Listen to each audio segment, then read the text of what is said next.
Welcome to Dwarven Forge Live. This is on the Anvil episode 40. 40 episodes. We're very excited. We've done 40 of these.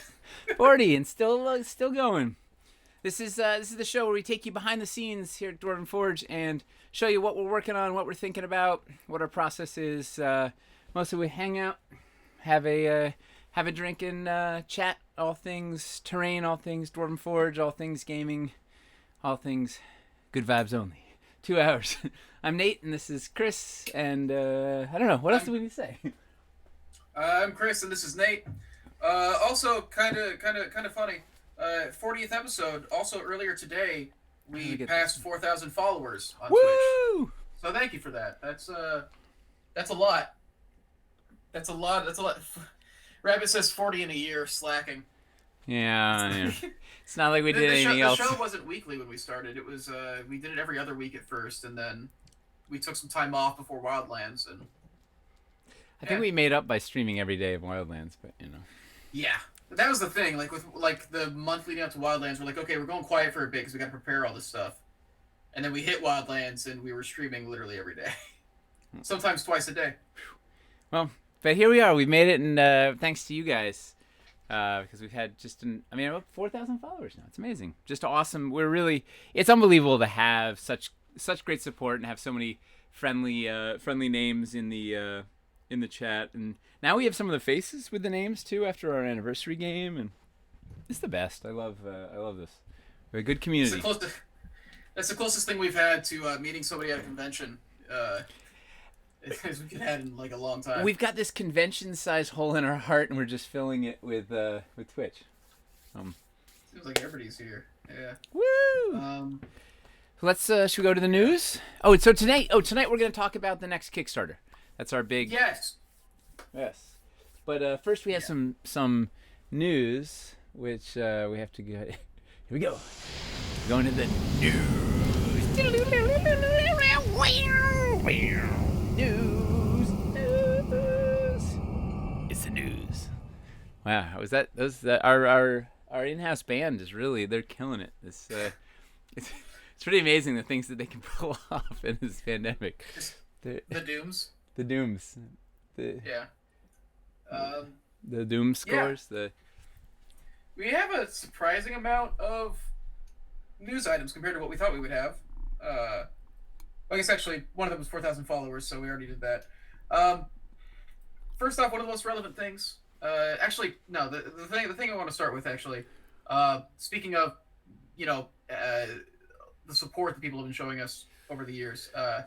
One of our supporters who's been with us literally since KS1, like at the first Kickstarter, like ages ago. Pre KS1. He's been around for pre KS1.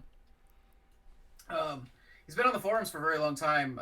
Kodiak Bear is having some health issues. His wife posted about it. I'm sure some of you who are active on the forums know about it. I just wanted to give a shout out. We've been thinking about them. We've been updating. We're aware of it at the office, and we're hoping he pulls through. It's rough. It's really rough, and, especially such a positive, constant member of the community being out of commission, like suspiciously out of commission mid-January or whatever, as the game was, or the anniversary was rolling up. It's a hard thing. Yeah. Hopefully he'll pull out, and life will be good. But we're wishing him the best. We're trying to figure out what we can do, and everybody on the forum has been showing a lot of support, which is great. And we'll keep you guys updated if there's any other developments. But yeah, for now, just we're thinking about him, and it's a reminder to enjoy the times that you've got, and savor the time you have with your loved ones. And play with your toys. He played with his Dwarven Forge every damn day. So, it's a good reminder to play with your toys. Don't leave them in the plastic. Like, get it out there and play with them. And wow. So we're rooting for you, Kodiak. Yeah. Um, so moving forward from that, we've got a quick reminder that tomorrow's hobby hang we will have Red Beard Boss. He's Woo! a painter. He's got a YouTube channel. He streams on YouTube as well. Very good painter. They also do these brushes called Ghost Tiny brushes that we've talked about a couple times. Well, it's They're heading. Ghost Brushes is the line. Ghost Tiny is the new. So he's got the Ghost Brushes, the Ghost Dry Brushes, and now the Ghost Tiny. Okay. Is His Kickstarter is doing really well. It's actually about to head into its last 48 hours. But the big thing is, tomorrow we're actually going to have him on the hobby hang. Woo! We've been wanting to do. We've been wanting to bring guests onto the show for a while, and we figured, what better timing for this. Uh, so he'll be on tomorrow. It'll be our first time with a guest. So hopefully, all the tech works out and everything, and we understand how to set it up. And his brushes. It'll be cool just to talk about like the brush making process because it's not something we really. And they're selling these brushes for like $3 or $4 or something. They're super affordable, which is one of the best things. He's trying to make brushes for actual hobbyists, not like $20 brushes that you're gonna shred by painting your army or whatever. And I was using the detail brushes this weekend. Didn't make me a better painter, it turns out. I was still crummy, but it's nice to have brushes. I'm excited to bust them out. I'm thinking I'm gonna. So I got the Frog Hemoth from Reaper, and I'm thinking I'm gonna try because I'm like that could use a good dry brush. So I'm thinking about trying the. Dude, the dry brushes are like my favorite thing ever. Yeah, so I wanna base that and then, yeah, I wanna prep it before the stream tomorrow so that I can test that out and get his advice on how to not waste the brush. Yeah.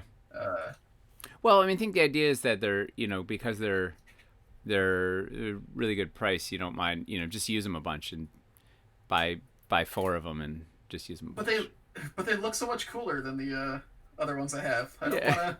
We can buy. I don't wanna ruin them. Yeah. Facts. What else? What else we got besides our buddy Jeff? Jeff the Ghost. Jeff the Ghost. Jeff of Ghost Brushes, the Red Beard Boss. Jeff. We've got 2 updates regarding the products in the store and stuff like that. The first is that the restock list has been updated. If you check out the front page. Whoa. Hang on, we All lost. Oh yeah. What happened? Your audio. Okay? Your audio went bonkers. You're back. Oh, that's exciting. All right. I'm just gonna make sure I can see my mixer in case that was the problem. The restock list on the site has been updated. Woo! If you check the front page, the restocks are gonna start coming in this summer. We're getting back to it. The factory is back from Chinese New Year, and we are moving. We were spoiled because we had like 5 restocks really tightly in a row. The pandemic kind of backlogged everything, and then we had so much. But normally it's like every 3 or 4 months or something we'll have a restock. Man, we had that insane stretch from I don't even know September through December or January. It was just like boom, every like 3 weeks there was another restock. It's wild. Well, because we also had we had Hellscape hitting the store and Plaguestone hitting the store. Yep. And the new Caverns Core hitting the store. And restock, a dungeon restock, and Aaron Thor was in there somewhere, and I don't know as well. Anyway, we got new ones that are up to date. They keep cooking. We're working on some new reconfigured sets as we speak, and we get some stuff cooking. Then the second thing is related to the build of the month. It was recently decided, I think, on the last building of the build of the month stream, that every build of the month moving forward would have a cameo from somebody in the chat. Well, that's our concept. We're gonna see how it. So Imi pitched it during the stream, and it sounded like a great idea. So we're gonna try. She's gonna be our first cameo. She's gonna play the villain. In fact, I'm painting her right somehow between now and tomorrow. I got to get her camera ready by 10 a.m. tomorrow. So we're gonna do a trial run with Imi, and then ideally we would like randomly pick a viewer on building of the month, and then they get to do a line, or name a character or do a line or both or something like that. So she's named the villain, and she's going to do a little monologue on the monologuing balcony, and we'll see. We'll test run this thing. But anyway, moral of the story is tune in next month to the building of the month for a chance to have a cameo in the build of the month. Unless it all goes off the rails, so don't mess it up for everybody. I mean, come on, we can do this. So it'll work until it falls apart. So I'm excited. Yeah, and then because at the end of the day, it's just fun getting everybody involved. Like the more we can get, we really love our community and our viewers, and the more we can get everybody involved and be part of this, the fun nonsense that we're churning out, the better. So. Another opportunity to get you guys involved in the nonsense. And then the last thing is you have a Wildlands related thing to show people. Oh yeah, we've got so we made Horizon dice for Wildlands. I can show you the other ones. We finally we have an updated color on the forest one. So I'll pop these. Let's go over to the close up.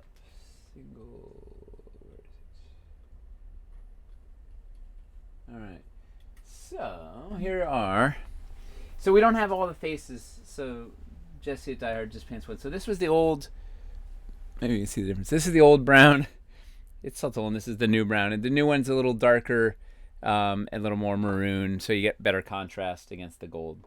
Right, so it's just a little darker in there and whatever. She hasn't done the whole thing around. Like a bunch of it still is just plated, but. That's what it's gonna be. So these things are cooking away. Should be ready to ship and are gonna be awesome. And there are if you missed the Wildlands Kickstarter and own them, these are our Horizon dice that Die Hard Dice made, and they're a wraparound panorama of each biome. So this is the mountain wraparound. It's got all custom. Everything. The font is custom, and all the things are done. And there's the wyvern on the 20 face. It's hard to see. I do not know how to light dice. I'll tell you. Well, the problem is their metal. It's just going to reflect whatever light you put on them. Yeah, and you need all these, like, I don't know. It's a whole thing. But they're big, hefty, oversized metal dice. And then we have the swamp one. This one is all, the color's a little dinged up on this. So it's upside down, too. And I think we were showing last time that there's a bunch of pieces that got cut from the Kickstarter are still in the swamp. There's a sunken mausoleum in there. And there's what was the other thing that got cut? Oh, I forgot about the sunken mausoleum. Yeah, no, it's in here. It's on the 6th face. There's a little sunken mausoleum that ended up getting cut. Sorrow Nest is in there. What was the other thing I cut? Oh, I guess the skeleton hands, they're in there and they made it. So I guess it was just the mausoleum. No. So anyway, so those are Horizon dice, and we'll have those up on our website after the Kickstarter fulfills. So if you missed out, you want to get these beauties. Tim, what? People are in chat are like, wait, no, you need to show a pic of the sunken mausoleum. Like, hang on, what did we miss out on? We just casually, it'll come out at some point. It'll. It was one of those rinse pieces. It was one of the casualties when we had to scale back our sculpt count. Well, because it was different architecture than the Kalantiri architecture of our big ruins. So it just it's gonna, and it's not gonna come out in the cities in the next Kickstarter either. But the one after that's the castle that won't sink into the swamp. I hope. We'll see. That's where we currently have it slated for KS9 or whatever we call it. I'm trying not to do KS8 because 8's not. This is actually our 9th Kickstarter, so it should anyway. So then one after this next one. So 2022 Sunken Mausoleum. So plenty of time. People are betting that you smashed the prototype. The master sculpt. That was one of my favorite. That's one of my favorite bits from the game. You're just like, wait, should I just break the worm? I had the impulse to destroy the thing because it is like it's never gonna be made, and like it felt like a fitting, like, yeah. That's People why. But just like immediately, just like both me and Tyler just shouting at you. Tyler, who was even awesome. On mic, being extremely audible. Well, it's good to have. That's why I keep smart people around me. to fight those impulses of It felt like the thing in the moment to do. Anyway, what else? What else do we have in the news before we look at some new Kickstarters? That was all of it. Woo! Yeah.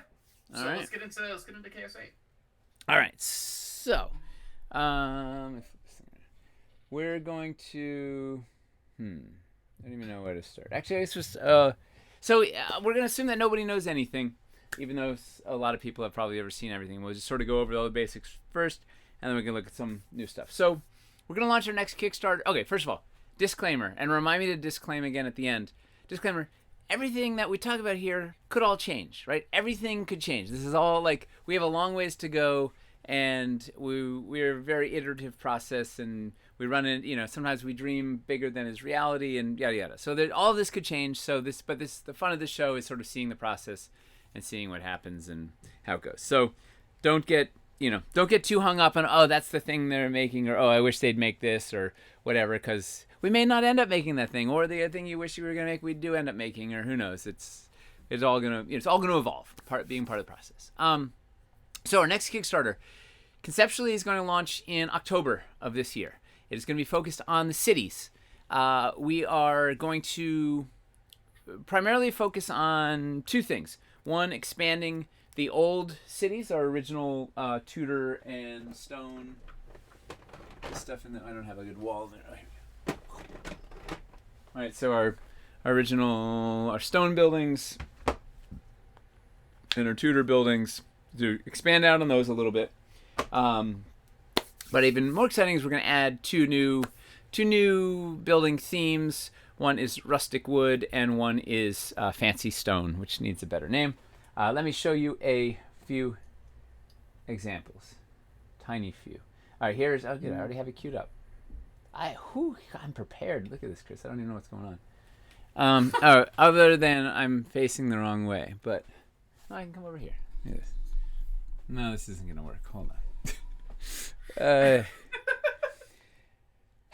See, that whole part about being prepared, turns out it was not true.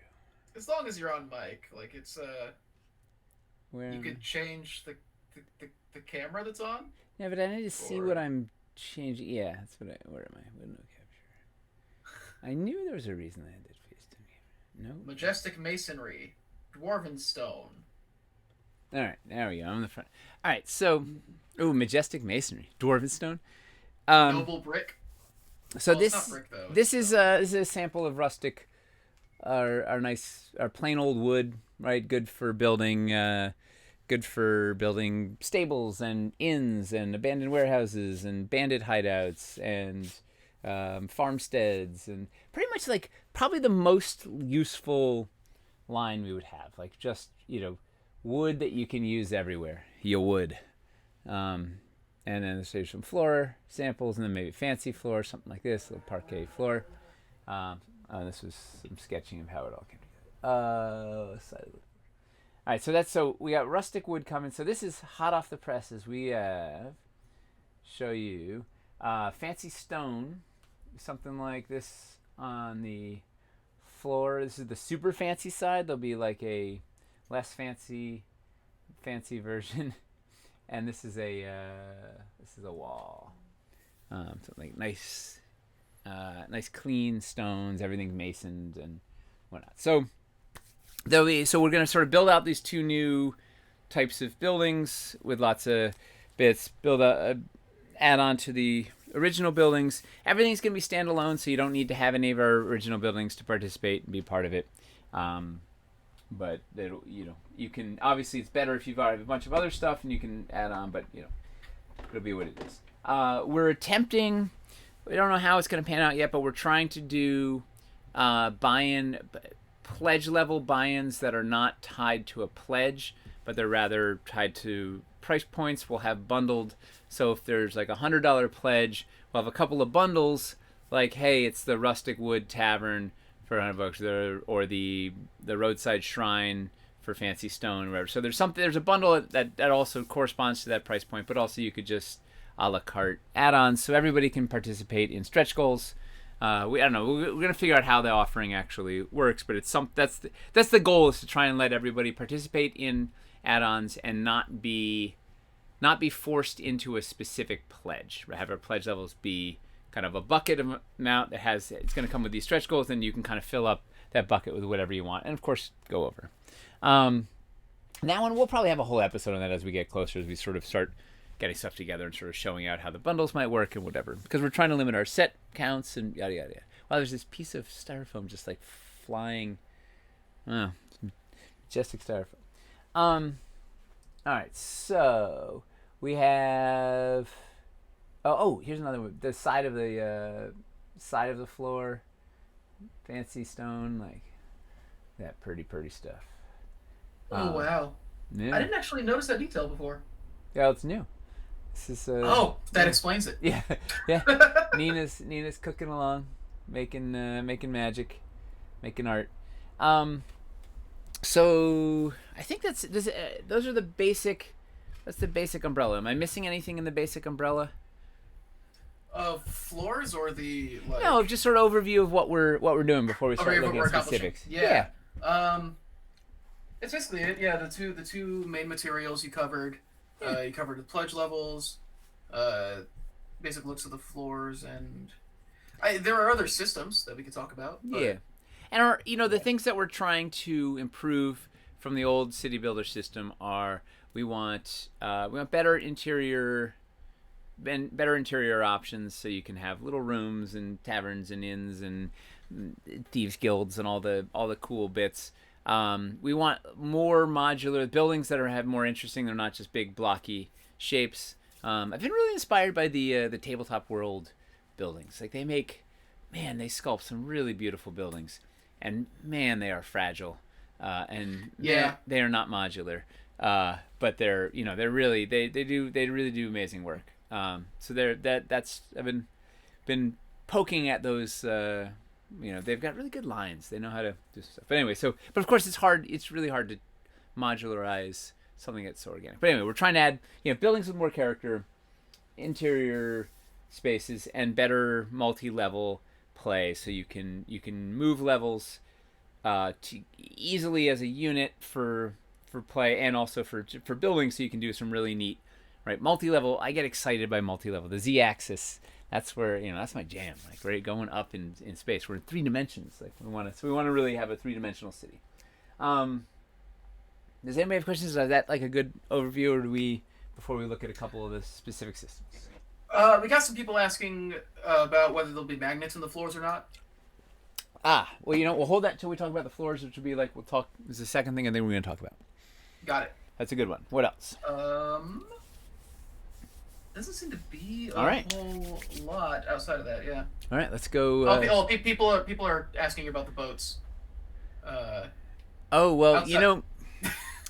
We were gonna make like a whole fleet of boats, but then Topulus just kept like pestering, and like we're trying to run this anniversary game, and he's like, "Where are my boats?" And we had to stop it all. But, we just have to make sure that when we do make boats, it's on our terms and not on Topulus's. Yeah. So until he stops asking about it, it's just gotta Yeah.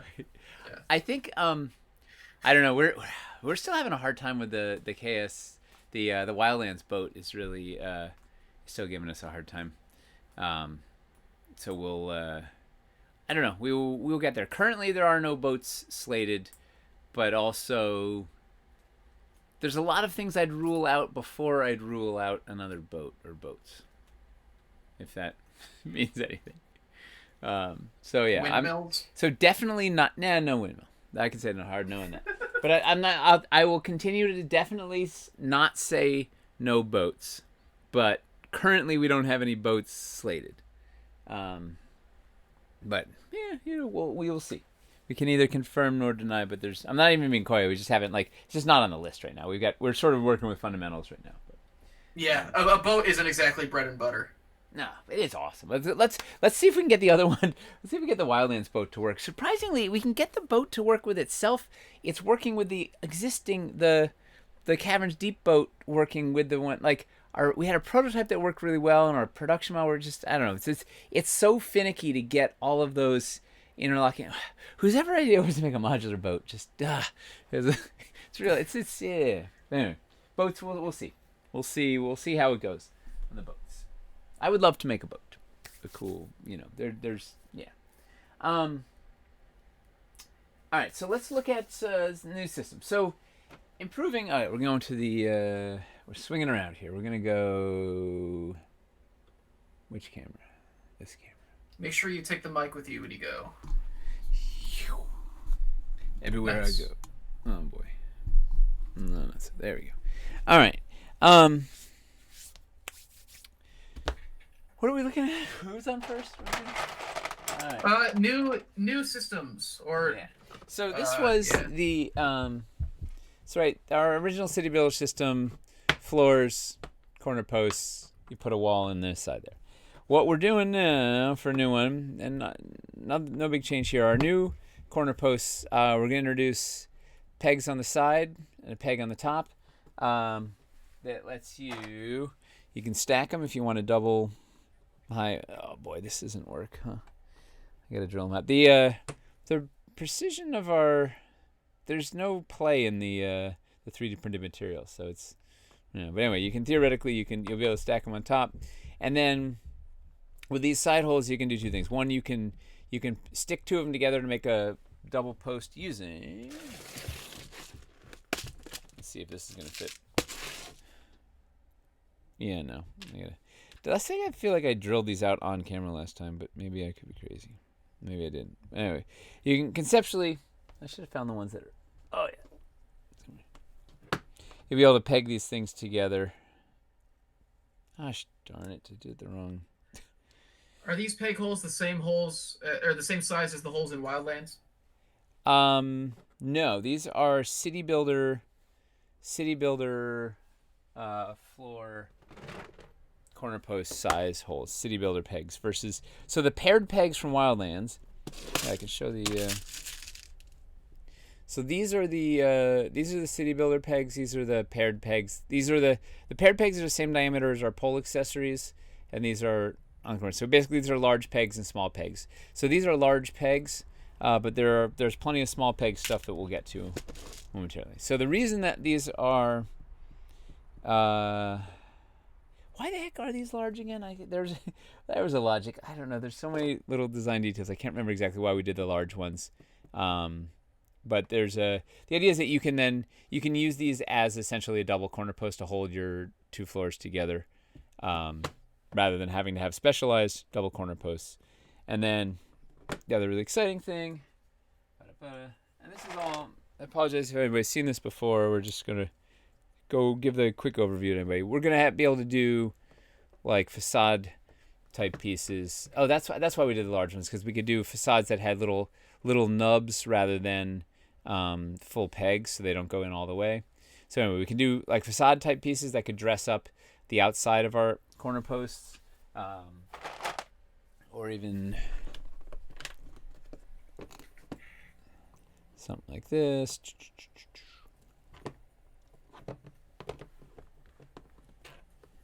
These we're calling skins. We need better names, right? So you could put stuff on the outside. Or the really exciting ones are like,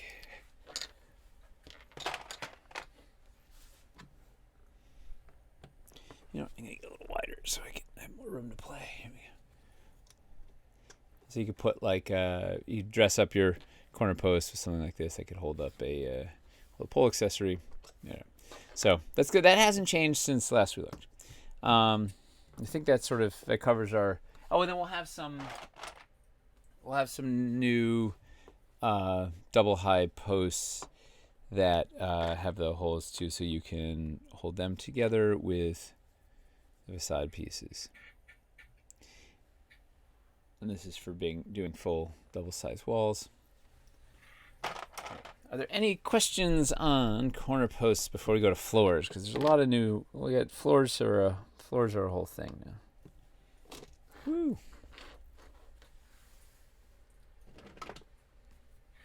No questions? Whoop.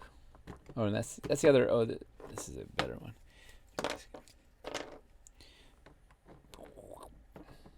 This is the fun. You can.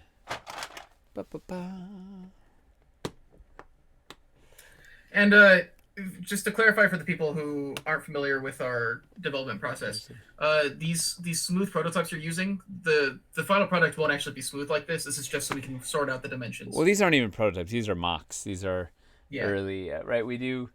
Sometimes we do stuff in foam. Sometimes Toby's been modeling all this stuff out in 3D and printing it out quickly, particularly with stuff with pegs. Whenever it's much easier to have something that's rigid, right? But we approximate. Yeah, this is really just about trying to figure out the geometry of everything. Yep. It's strictly geometry. Yeah, foam is the other go-to. I work in foam, a foam smith. Corner post. Any other questions on that, or we'll go to floors? There's been a couple. Are some of those going to have facades to the front bits you have on the walls? Wait, what? Are some of those going to have facades to the front bits you have on the walls? Yeah, I don't understand what that means. Are we going to see a middle post with only a left and right? Probably not, because we'll see. I'm pop this thing out. The annoying thing about our corner posts, it's hard to illustrate, is that the hole is not centered in relation to the side grooves. So in order to make a smooth post that doesn't have, so that, if you see how this one is built and you have the exposed groove here, if you want to hide that, we essentially have to make a right and a left of each post, because the peg is off center from the center line here. So it means a right and a left times four different flavors. So fieldstone, Tudor, fancy stone, rustic wood. It's like, so it's only eight new pieces that have to be tooled and cast, and it kills me. So I don't know. So currently they're not on the list, right? So like, would you rather have those 8 clean corner posts, or would you rather have like a boat with all the dressings? These are the sort of tough choices we face. You gotta. Will there be themed facades? Yes. So the idea is we can you can take your basic pieces, and then with facades sort of dress them up. Put some decorative bits or theme bits, or maybe this is I'm not on camera.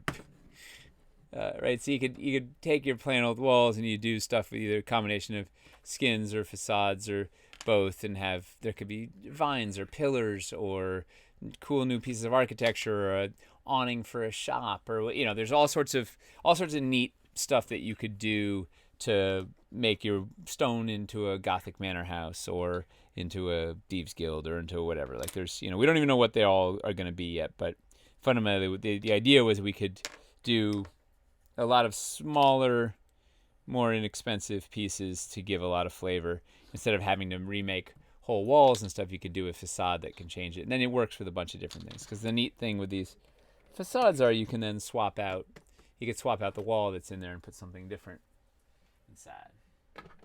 So yes, hard yes. Put that in there. We got a thing. Let's see.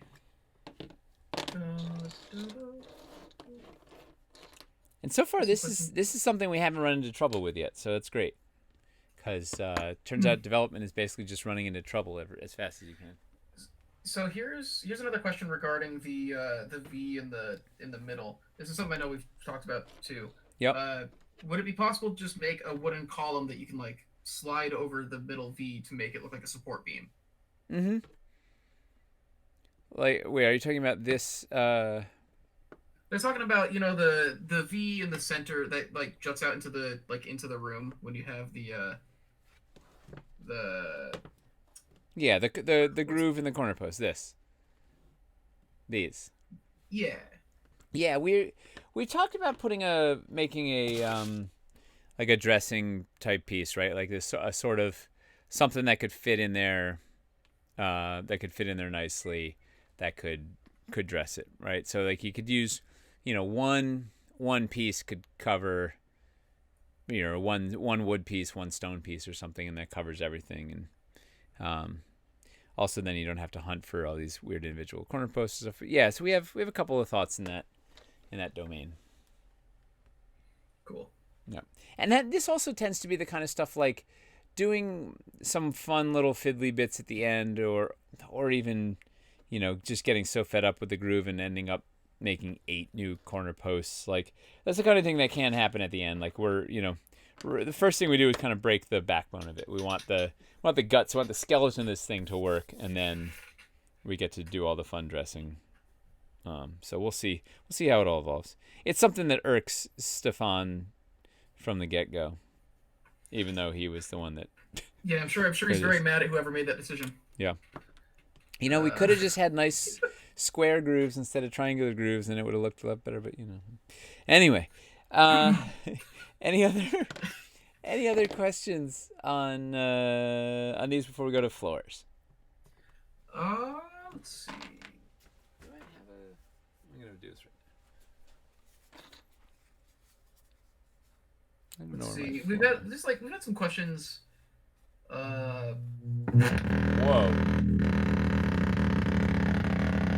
Is that you or me? Wow.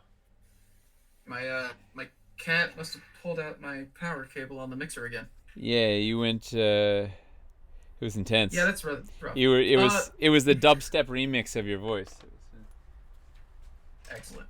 Yeah. Yeah. What was I saying? Right. So there's mostly questions about the facades specifically, like are you gonna have one that like lets you dress it up like a shop front and stuff like that?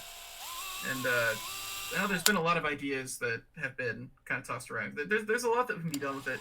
I don't know if we're at the part where we're making decisions on. I don't know what all the dress what they're all gonna be yet. We're gonna kind of explore what the themes end up being. But yeah, there's gonna be a bunch of fun dressings. And the nice thing too by having them independent of the walls and the corner posts is that then you can put them on whatever, and yeah. And we're gonna have some retro. We'll do a retro corner post for the old City Builder, so you can then use the new facades with your old City Builder stuff and whatnot. Cool. Yeah.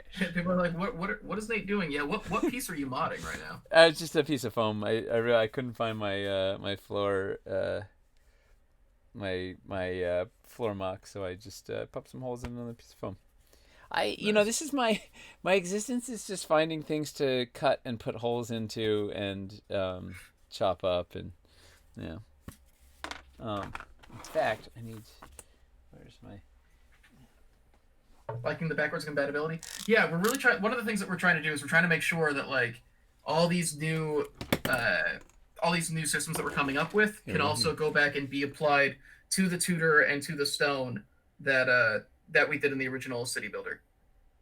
That we're trying to make it as friendly as possible. So we're trying to win. We have both worlds where you don't need to have anything. It's self-contained, but also we're trying to make it as backwards compatible as possible. So if you do have old stuff, or if you do end up getting some of the older stuff, it's a whole fun world of possibilities. If it's the same as a tree peg, tree houses? It is the same as a tree peg, and ask Toby about tree houses. He's done some crazy nonsense, but yeah, so we can actually build these in a tree if we want to. Yeah, conceptually, you could. Whoops, did I miss the mark there? Yes. Treehouse is confirmed. We'll be touching Tudor and stone at all in the next. Yeah, so any of the new stuff that we come up with, like wall options and such, and the updated posts and stuff, we will also be doing in the Tudor and stone. Whoa, no! Pump the brakes. No, no. Oh, well, we're gonna do just a minimum. Like we're gonna do. Okay. We're not doing everything because there's like we wouldn't be able to get like. It multiplying everything times 4 it goes bonkers. But we're gonna do everything we can. Like we'll do some fundamental. Like we're not gonna make new Tudor floors because the new wood can work for that. We're not like we're anywhere we can. We're gonna try and cut, but we're gonna add as much as we can to the old system to make it work. But a lot of the focus is on the new system / the accessories, which will then work backwards. But we're not gonna make every single. If we're making a crazy new kind of wall, we're not necessarily gonna make that also for every old thing. Also, because we would suddenly be at 5,000 sculpts. Right. No. But the point is that we're not abandoning Tudor and stone. We're trying to make all this stuff work with the old stuff too. Exactly. Yeah. And we'll make some fun stuff for it, but a lot, and there's a lot of universal things like our new roof system will work with your old buildings. Stuff like that helps. Interior walls will work with the old buildings. Like lots of stuff that'll work with it, but not having to do 4x of everything is rough, right? If we're supporting, we want to do a tall corner post, and now it's like, well, we did 4 of them. Okay, well, we'll make that. But I can't do it for every single thing. Well, the chat's devolving into civil war. Over what? Over the groove? Or the Commerce Demon's shouting treehouse before boat. And then Susalem is shouting roads before tree houses. And then Subtalon is shouting sunken temple before roads. and then Overboard is saying roads before garden equipment. Well, garden equipment's really on the high on the list, so it'll be it'll be what it is. I don't know. We will see where all of the things go. Should we talk about floors? Or let's talk about the floor updates. People are asking a lot of questions about roofs, and we will get to roofs. We will get to roofs. We're working our way up. The roof is on the top. So there our old original floors. We had 3 different floors. Right, we had a solid floor. We had a floor with a stairwell cut out. And we had a floor with a trapdoor cut out. And one of the problems was you always ended up with. I feel like you never ended up with enough solids, and you ended up with a lot with holes in them, whatever. So we're gonna do the new floors. The plan with the new floors is that they will. They're all gonna have a floor cut out for stairs, but then we'll also have an insert plug, so that you can use them. You can use it as a solid or as a stair, or it can be a secret trapdoor that you discover or whatnot. So hopefully that will solve the problem of never having enough solid floors. The original plan, as of last time we were talking about this, is we were going to make the floors double-sided, right? So one side you were going to have nice parquet wood floor. The other side you were going to have kind of more beat-up rustic wood floor.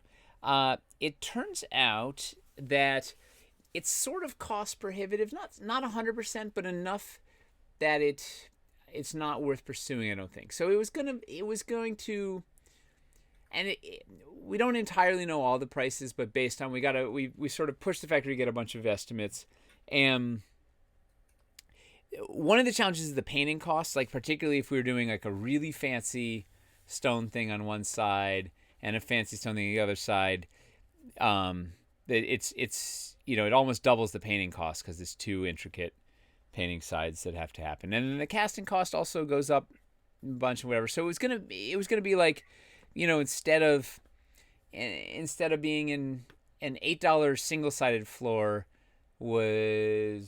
could look like a $14 double-sided floor or a $13 double-sided floor or something. So, which is, you're like, okay, well, it's still, you get twice as much, half as much storage space, twice as much use. It's great. Maybe people will buy more, gets our casting counts up and whatever. But it starts to become problematic if you're trying, if you're going big and you want 100 floors, that's suddenly, I don't know, that's $500 more. If you're trying to go small and, we want to give you a small inn that's 4 of these floors together, and price is going up $5, that's another $20. If you're trying to hit a $100 pledge, that's $20 just on the floors without anything else that's already, it's $20 extra that's driven the price up. So it makes the barrier to entry goes up a lot on any fundamental sets, like any just sort of bread and butter, like, hey, I want a whole bunch of coverage thing, the price goes up a whole lot. The other challenge is anchor magnets. Like, we really enjoy putting anchor magnets in the bottoms of our pieces. Do I have any pieces that have an anchor magnet on it? You gotta have at least some. Yeah, one or two. Yeah, there's definitely there's like upsides and downsides to both the double sided and the single sided. Like as far as coverage goes, like double sided is cheaper if you want to be able to make more kinds of houses with the same floors, but like if you want actual table coverage at the same time, single sided is cheaper. Yeah. Well, and So you can cover more ground and whatever. So the problem with doing double sided is we can embed an anchor magnet in the center, like sandwich it in between both faces. But once again, it raises the price and it barely works. Like we went out of our way to put anchor magnets inside the trifecta ledges from Caverns Deep, and you can barely feel that they're there. They raise the cost without really delivering the solid benefits. So one other advantage to doing single sided is you can have a real nice clean an anchor magnet that's right on the surface that really grips your terrain trays. So currently we're abandoning double-sided floors. We're going to stick with single-sided floors, and we'll see how it goes. But it just seemed like it wasn't going to get people as much bang for their buck as we thought it would. So unless if we only made, like, you can see why WizKids did it if they're just making a 2x2 floor that they're rolling out in every single set and they're casting 500,000 of them. It makes sense, right? If they're using the same floor for everything in their dungeon and their tutor, and it's a 2x2 and it's the same for everything, and there's nothing to the paint, like you're like, well, that makes a lot of sense. If we're trying to make these intricate fancy floors and whatever, it's just not gonna pay off. So that's currently abandoned. However, I think we're going to keep the corner post holes going all the way through. So the old floors, they were solid. The corner post holes stopped. The advantage to having them go all the way through is that not only can you build on the top like normal, but you can do our trick that we did for our Aranthor floors. You can use them for elevation, right? If you want to loft something up. Boop, boop, boop. You can use it for gets you up one elevation height, whatever. So you can use it for elevation. Gives you some options for other elevated builds. So I think we're gonna have the holes go all the way through. And then the other thing that we've been we've been hitting the wall of no. It's been frustrating because previously we kind of always just did whatever we wanted, and then we found out way too late that the factory was going to have an enormously hard time with it, and it's a whole thing. And so now we're kind of asking for permission and just keep hitting all these no's. I'm like, I'm not used to hearing no. Like, I just want to make like the thing whatever. But so we're trying to do an HPEG system, which we kind of showed in the last ones. Can you see this? Yeah. So the idea was we'd put paired peg holes on the 2-inch intervals on the sides of the pieces, which would match your Wildlands pieces, right? Those have the paired pegs. So do. Where did I put you, little Doc? Docky McDockington. Oh, here it is. All right. So if you have the docks from Caverns Deep, those have the paired peg holes, right? So it's two of the small peg holes. They're, I don't know what they are, 18 millimeters apart or something. And we use those to join the docks and whatever. So the dream is we put those same paired peg holes in the sides of the floors so that you can connect them with each other, with your docks, with your wildlands, like rock. You could build like right up onto your rock and whatnot. And then we have these little, probably propylene. We're calling them H pegs because it looks like an H. So you could just put one little peg in and call it a day. So that was the plan, right? And it seems like a great plan because they're relatively unobtrusive, right? There's holes in the side of this dock, but it's not killer because they're so small. It doesn't sort of ruin the aesthetic, especially at the table from a distance. You can't see it. Dwarvenite. So the word of manufacturing is Dwarvenite shrinks when you cast it. So they essentially expand our sculpts and then the sculpt shrinks back down after it's cast to its original size.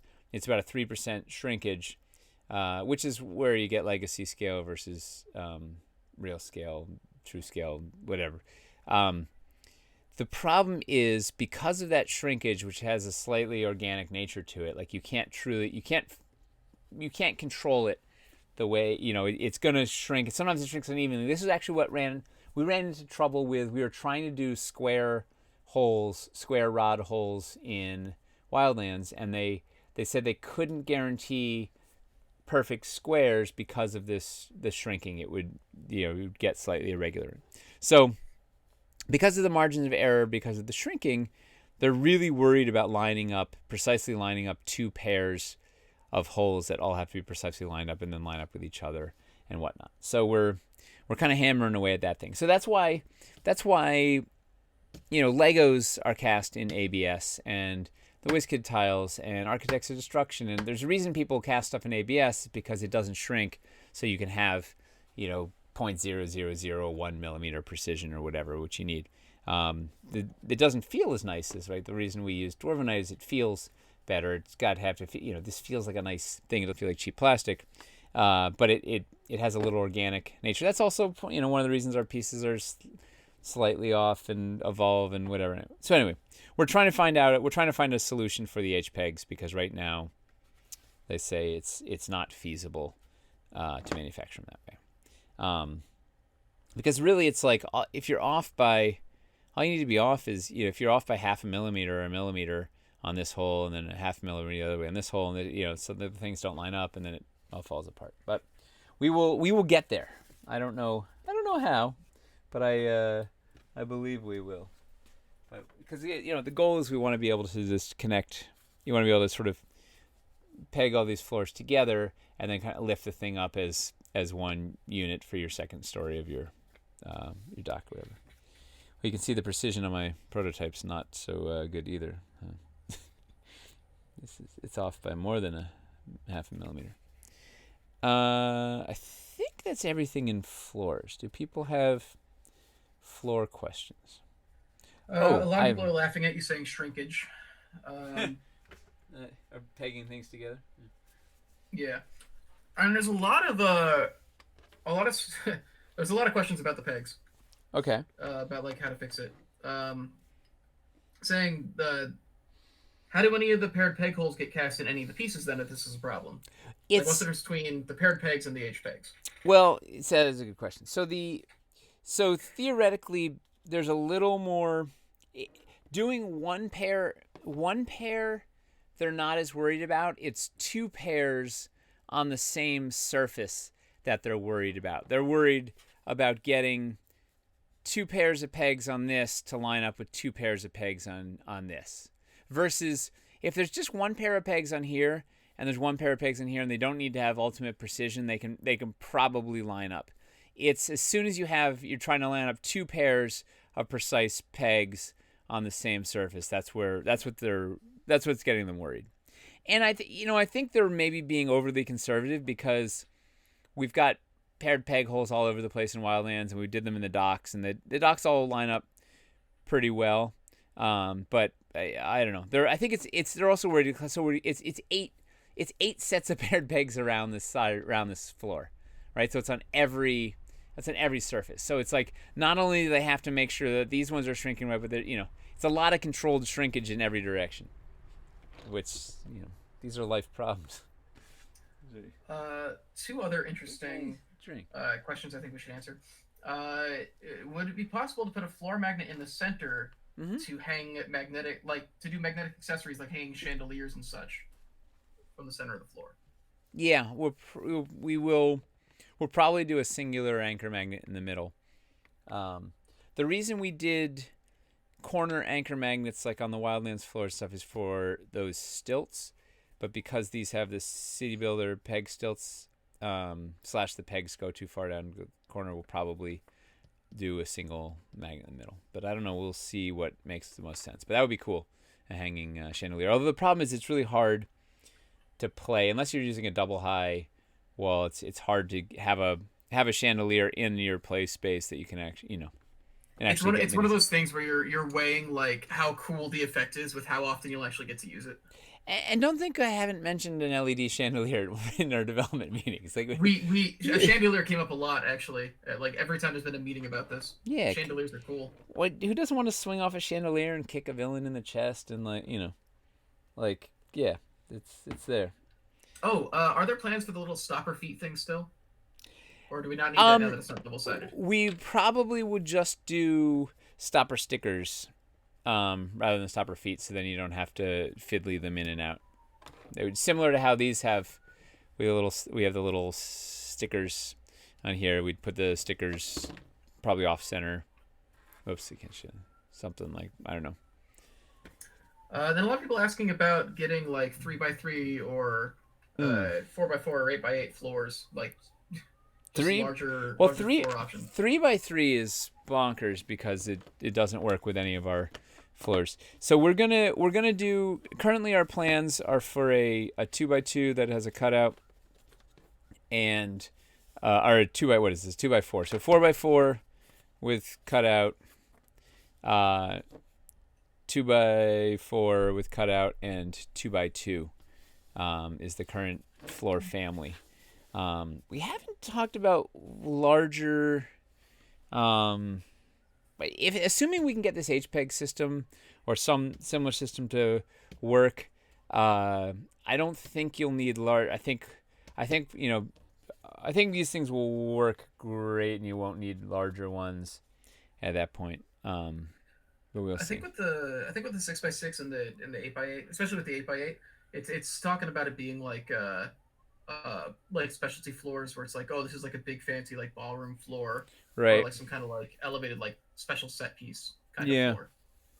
that makes sense. Well, 6x6 is messy because where do you put your corner post holes? Do you do you have to put them every 2 inches so that you can accommodate a regular size wall and a narrow wall in either direction, or do you favor them asymmetrically to one side? Like it would probably have to be a multiple of 4, if we're gonna do it right. So it would probably be an 8x8 if we were gonna do a large one. It's just at the end of the day, it's really expensive. Like those big pieces are really expensive, and it would be, I don't know. We have to see if there's call for it. But yeah, like do something like.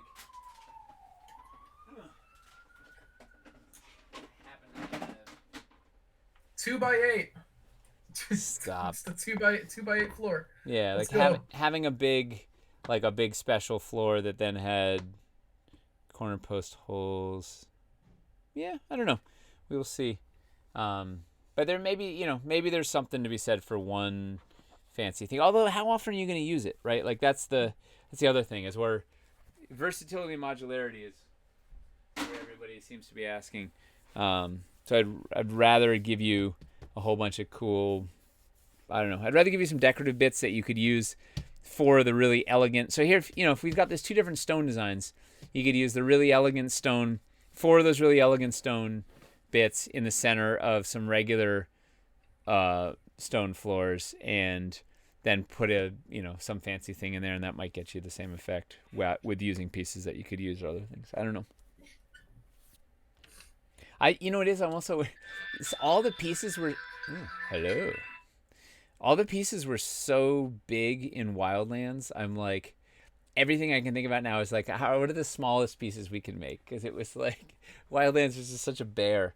So I'm really favoring little bits in the city, but we'll see.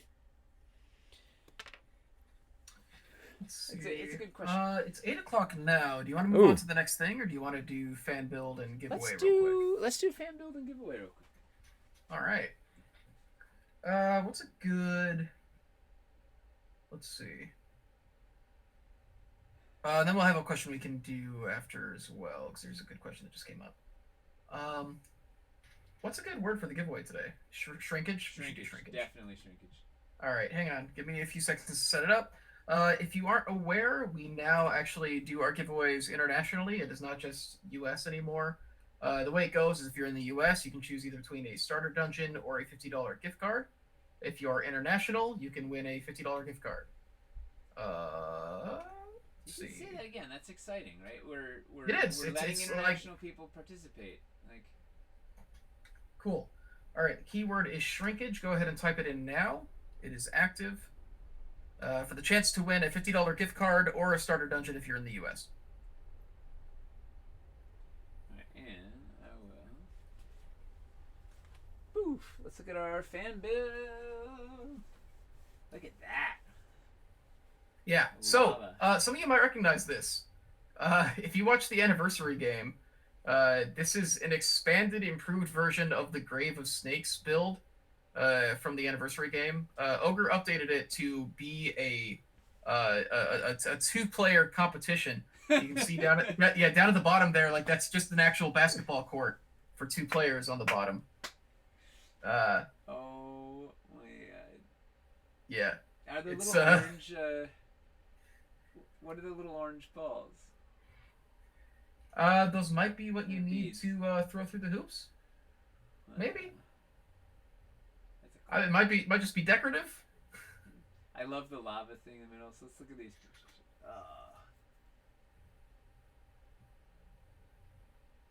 Wow, who makes minis with the square plexi bases, or did he mod those?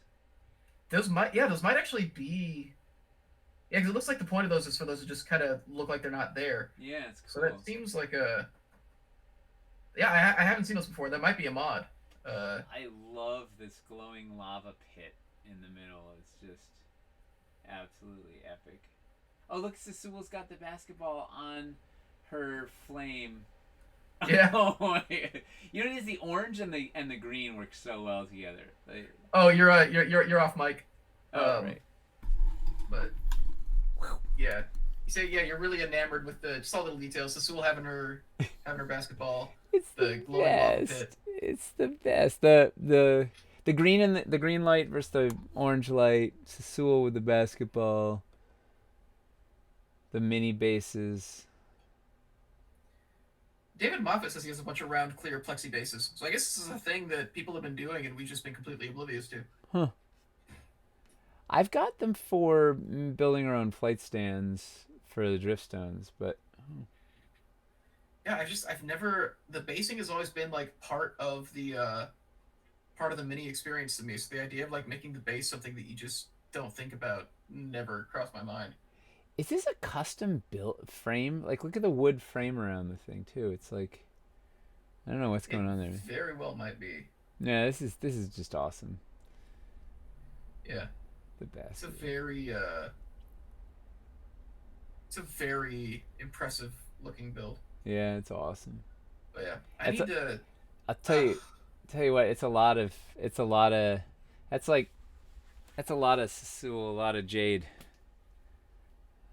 Yeah, man, the Jade Shrine to Sasule is, I think, one of my favorite sets. No. And you can't get it anymore. Yeah. Let's go ahead and roll this giveaway. Woo! If you have not entered, type shrinkage. You have like another, I'll say 15 seconds to type shrinkage in the chat in order to win either a gift card or potentially a starter dungeon. If you're in the US, you can choose between a starter dungeon or a gift card. And internationally, you get a gift card. Like, it's yeah, the best, international, just the gift card. best of all worlds. Yeah. Yay. All right. Let's roll this. The marble floors are also very good, yes. Yeah. All right. You're rolling. Raven Sky 74. Woo! Congratulations, Raven Sky 74. All right. Before I move on from floors, there was one question. Yes. Somebody was saying they didn't understand what the 2x4 floor was about. Well, let's take a look. Yeah. I can show you the. Here's the. We made one. It was stone. We made one exists in stone. So we're gonna do it in. We're gonna do it in our new designs also, but it lets you do smaller buildings, right? So you can should I go even wider? Oh, swing the mic around. Ah. There we are. So you can do, it lets you do, instead of just having to be everything be 4x4, you can start working with 2-inch increments. And then we're also going to introduce a 2x2 floor, so you can get really granular. You can get modular, super modular. And the new 2x2 floors are going to do the same gag as the 4x4 floor, where they'll have an insert, so they can be. You can use the same insert ostensibly, so you can have them be solid or pop out, put your stairs going down for multi-level builds, and it's going to let you build, in conjunction. All of these will let you build a bunch of new interesting shapes for your buildings, so they won't have to just be a bunch of squares. Yeah, one of the big things we're trying to do is make the cities look less blocky. Yeah. By providing like a couple different ways to a couple different shapes. Let's see. Will the inserts stay in properly on a second floor? Yes. Yes. Yes. As witnessed by this flawless piece of foam. So clearly, if it works in foam, it's gotta. Yeah, it'll be a nice pressure. They're gonna be a pain to get out. It'll be kind of like. How do I think of a good example of something that's pressure fit that we have that works great? No, it's gonna fit. It's gonna fit like a champ. No. Let's see. Anyone noticing the squares don't line up in the 2x4? Oh, it might just be. Oh yeah, it's because I didn't cut. They will. Don't like. Yeah, we have this annoying the grid's offset by. Here's the proper 2x4 will be like that. There you go. Yeah. Let's see. A lot of times I'm cutting fast and my brain fills in the bits, so I don't have to. So that'll be like you can make a 6x6.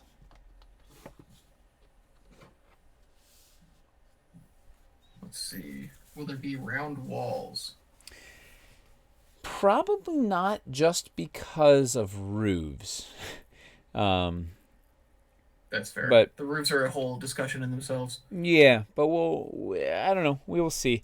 I was kicking around doing a 4-inch curve, so for an 8-inch diameter for stone, because it would be really nice to have like a big, the back of your cathedral is this big domed thing, whatever. But we'll see. I don't know. It's not. I had here was.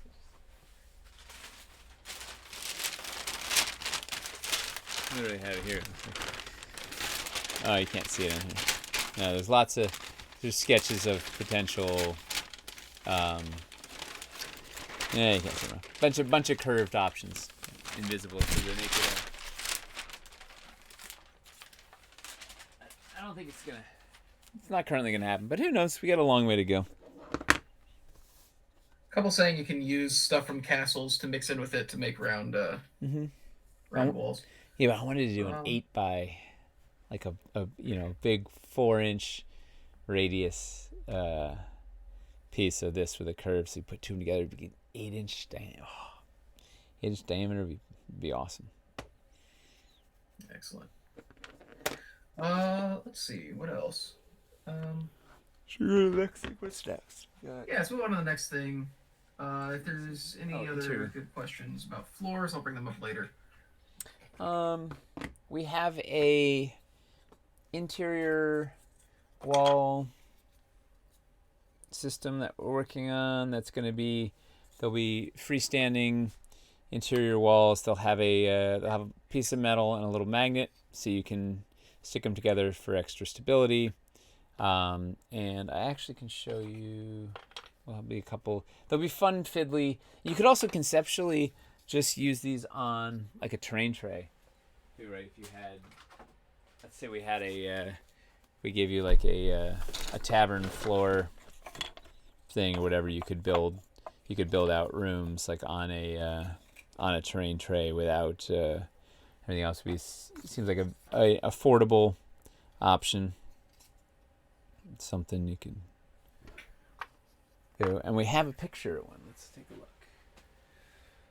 Boom. There it is. It looks a lot like Sassoul. Here we go. Here is that's interior wall in progress. And that'll be a door in there. How badly would Dwarvenite that thin for the freestanding walls warp with hot days? Well, it's. I don't know if they can see here. It's a little thicker. Oh, I'm not on mic. So those mocks that I was showing. This is just balsa wood to do quick mocks. Like this isn't the actual. Like the purpose of doing these mocks is to figure out the geometry. It's not like we're not trying to get the exact, it's not an exact replica of the thing. It's just so I could sort of quickly do some buildings and play with these inside and see like, hey, how does this sit in a thing? I'm like, oh yeah, okay, cool. I can make a closet, or I can make a thing or whatever. Like it's not like they're going to be much. It's thicker than this. It's like 6 millimeters or something. As you can see, yeah. You could go around with freestanding pieces. Half doors would do nicely with those for stables. Yeah, like you can. That's they're going to be. Point. Yeah, you could just put like a little Yep.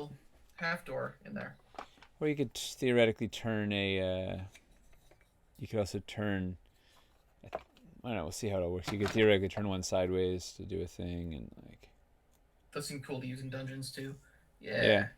Yeah. No, they're gonna be. Then that's the thing is they're completely independent of the floors, so you can put them anywhere, right? You can put them in your dungeon. You can put them in your sewer. You can put them in your mountains. You can put like. I think they're gonna be a really neat set. The one that's not gonna be super useful outside of the cities is there's let's go snap in there. There's gonna be one that has a pointed end, so you can use it to go into the corner post if you're say you're building in a thing like this. You can use it to go into you need to switch the camera. Oh right, I'm on that. Yeah, you're on the picture of the sculpt. Too many things to think about. I'm like yeah. So we have this guy that's gonna have, it's a 1-incher that has the pointed end, so that it'll fit into the corner post slot. So if you're building a thing, this you can then do. You can. Oops, I'm not on the camera. Where is it? It can fit into the.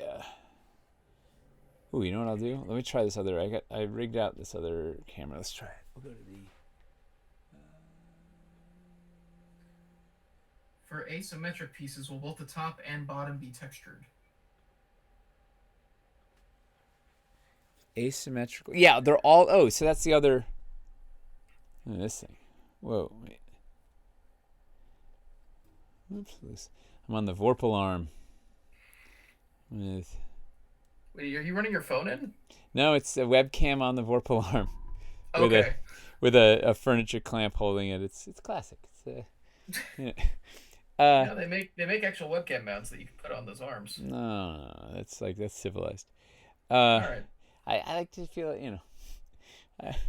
you're lucky I didn't take a drill to it. I'm like, So these will all be able to flip over, right? So you can use them either which way. So they'll all be sort of double-sided or whatnot. So like you can see going back to so this will have texture on the bottom that's on the block. It'll also get textured also. Yeah. Nice. Yeah, so those are coming. I had another shot of the straight one, but I don't know where it is. So you can see those interior walls in the works. There'll be one that has a door that you can also flip upside down, so you can go either way. But it'll be going back too. How many different materials are we planning on making the interior walls in, do you think? One. One? Wood. Yep. It's gonna spiral. It's gonna be 8 pieces because we're also gonna have a post. Like there'll be one that's just a post, so that you can do some really like tricky 4-way junctions and stuff if you want to like whoever. But so I think it's 8 pieces total. So multiplying that out by multiple materials is just too many pieces. Mm-hmm. Sculpt count is always our enemy. We're currently. Secret door would be good too. A hidden passage inside the house. Fact. Well, and also you can. Yeah, we don't know what we've got a couple of secret door things slotted. I don't know exactly what they're gonna be, but also the fun thing with this is you could conceptually, you can lift because they're freestanding, whatever. You could lift it out or swing it. Like you have the option to fake a secret door with it. Of course, we're gonna do cool secret door stuff too, but this does give you options. Similarly, the plugs in the floor let you do you could pop out the thing and reveal a trapdoor or whatever, as a secret thing, or the options there too. Or it could fall through. Yeah, interior walls. Any questions there? How do they stand? They're freestanding, right? They're freestanding, and they will have magnets. They'll have a little piece of metal and a little magnet, so that they'll stick to each other, and then that'll help them separate. And then if you have a magnetic wall, you can then also stick them to a magnetic wall for further stability. And they'll be a little more stable than this because they'll have a little thicker. The bottom will be a little thicker. These are just little balsa wood mocks, but just shapes, geometry. Let's see. It seems to be All right. about it for that. All yeah. Right. So now this is gonna be fun. So we're looking at. Do you like the POV cam, or should we go back to the nice DSLR close up?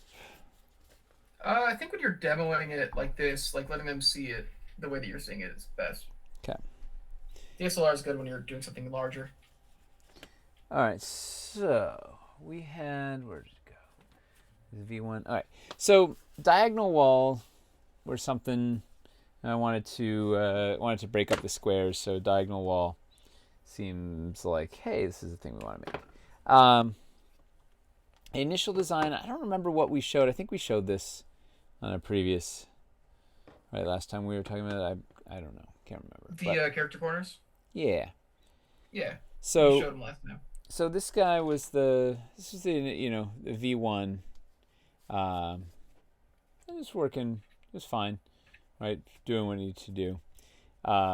Then we realized that it's off. It's not breaking on the clean, like the diagonal's not hitting a 2-inch. So if you took 2 of them, they wouldn't. Is this a V1? No, this is a V2.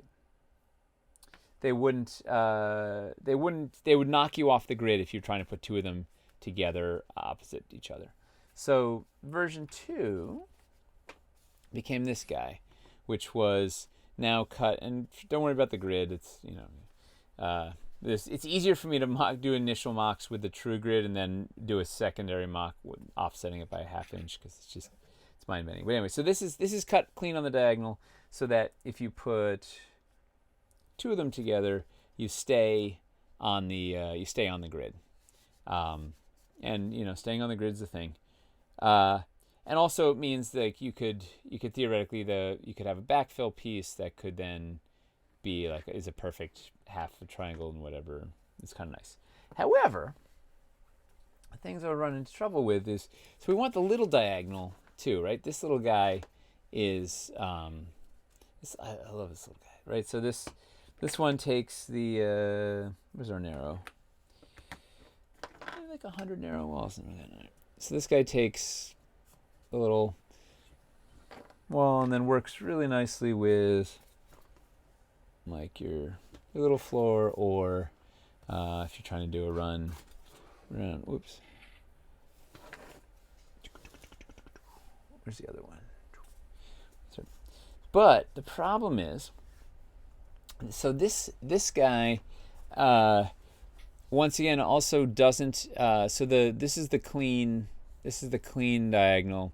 We're going one wall's width outside of it, so that we can have a little more shape to it, and there's enough room conceptually. Oh, let's get the drill out. Tyler would have a heart attack on this show. I can ask him. You just got home. No. Let him have his piece. All right. All right. So then we can also we'll put a little hole there. Enough to put a thing. So this, we'll be able to, when all said and done, be able to put a narrow. Able to put a narrow wall in and make it. You could even make like a little cubby. Whatever, right? So it's right. So it'll be able to do a thing. So, but you'd run it. It wouldn't work if we were on the true diagonal. We wouldn't be able to get a narrow wall in here and in here. And I just like having it jet out a little more. So the problem is, of course, this and this don't play nicely together. They offset each other by an annoying like quarter inch. And when we're looking at diagonal roofs, it becomes weird because they have different footprints. And we're looking at the docks, which we'll look at next. Those have a different footprint, so it's causing all sorts of trouble. So the latest iteration, V3, is the hot new diagonal in town. So this one basically takes how many times have you said that in your life, right? The hot new diagonal in town. That's not what they're freaking out about. What are they freaking out about? You said docs, so now the chat's blowing up. Oh, yeah, we're getting there. You guys gotta like, yeah. I didn't say anything about a sunken mausoleum or I don't know. So this is the essentially the cutout of this diagonal piece. And what's cool about it? So there's a couple of things. One. These then both fit together really nicely to stay on gives you a full 4-inch footprint, so you can do the same sort of connecting buildings with diagonal, which is nice. B, this sits a little better. The last iteration, this is literally all we're doing is we're just going through endless iterations of pieces trying to find the thing that works like over and over again times as many pieces until we run out of time. So version 2 had this kind of weird.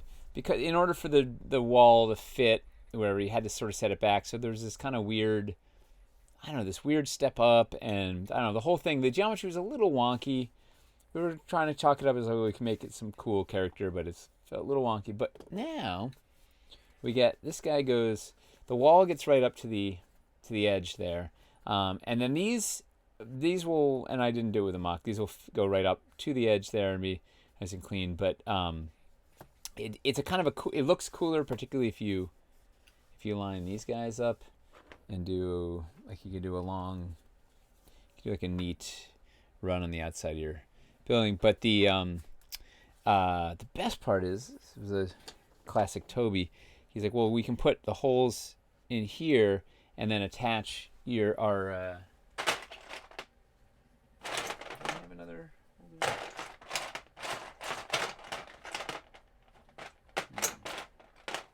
You can attach your skins, right? Like you can attach your things there and sort of decorate up. Let's go in there. Whoa. Decorate that thing up and put like there you go.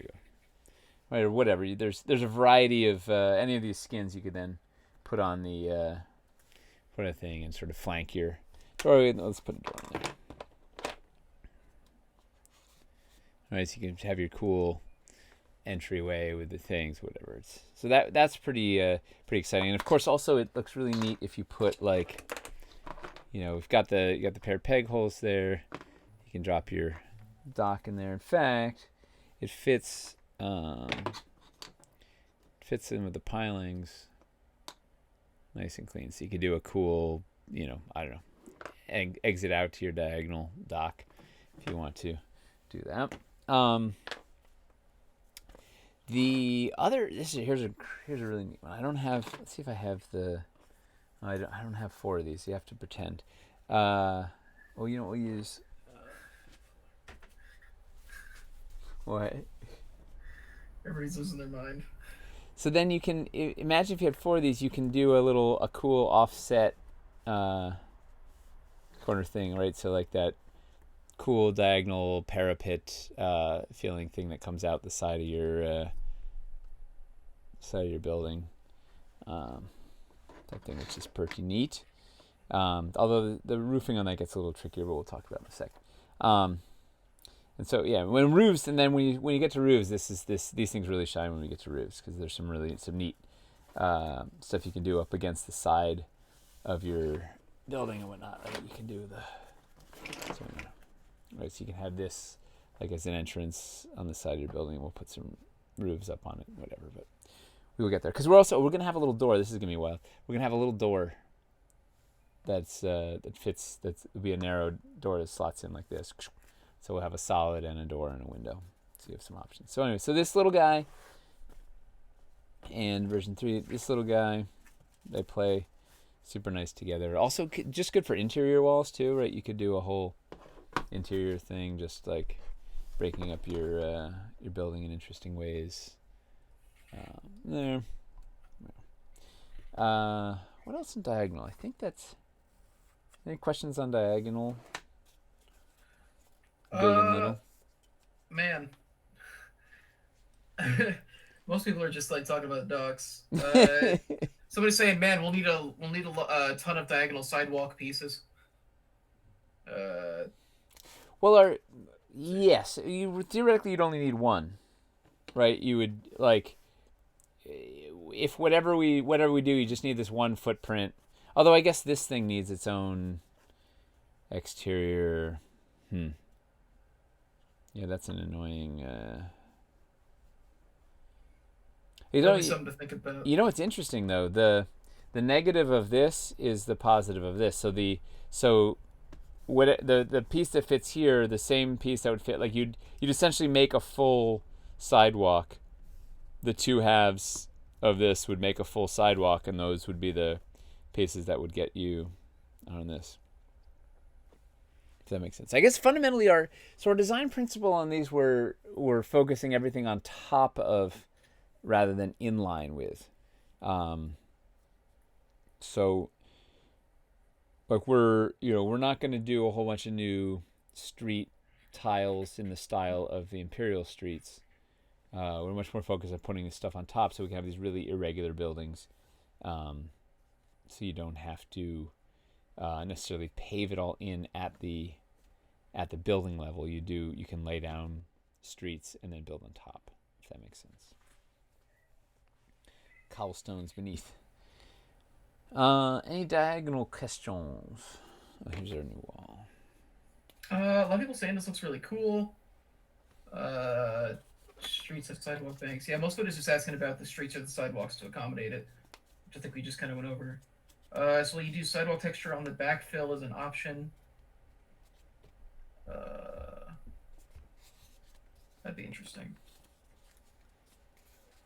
Have a door wall and a window option, which I believe is for filling the small. We're gonna do a solid door and a window. There's a lot of questions. A lot of people are just very happy about it. Working on this was another shape to do some, do this sort of a thing, and then once again with the same gag, you can drop this thing in and do whatever. This is a really good for second story for overhangs. Yeah. Let's see. Are we pulling away from the inline concept Yes. in total this Kickstarter. Yes. Yes. We're on, instead of being inline with floors, we're being on floors. Because the problem with inline is it forces, if as soon as you want to do anything, like it forces you onto this tyrannical grid. Man, wait, where's this? Hold on. Ugh.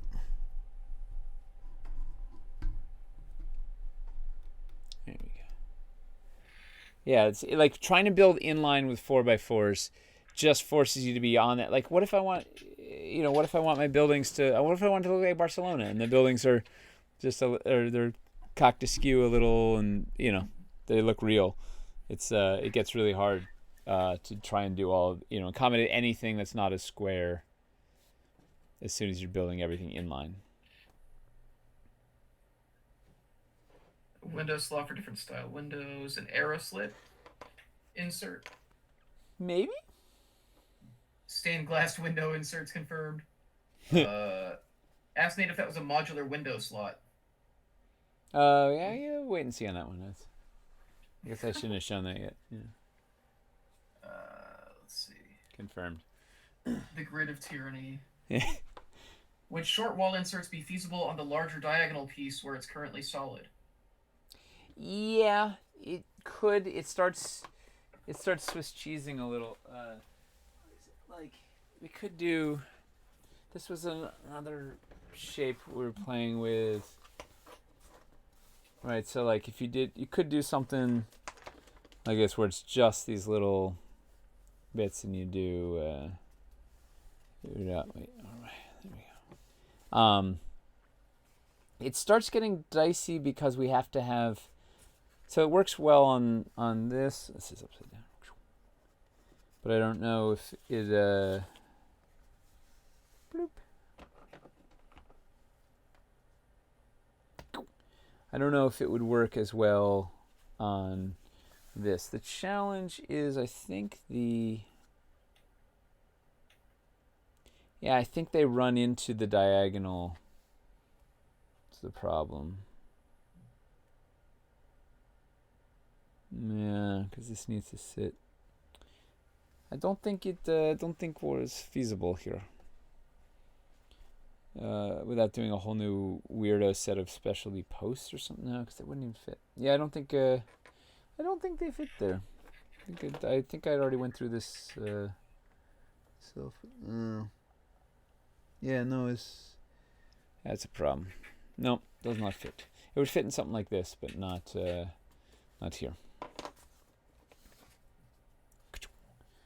What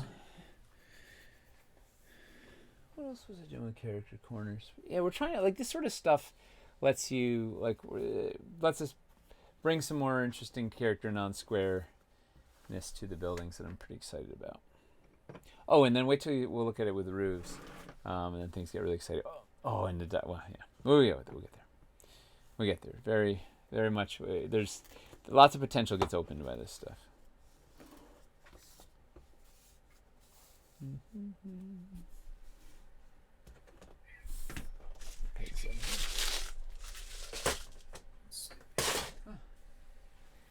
Should we go roof it up?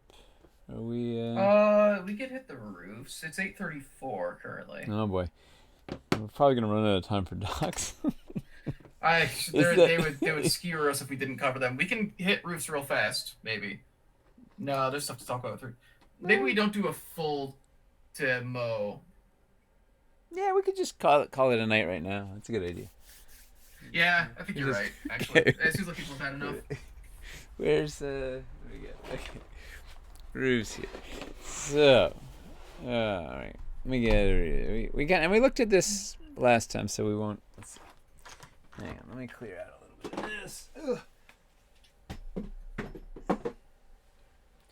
Yeah, a good big shout out to Mad Roboticist for messing around with some really fun roof stuff.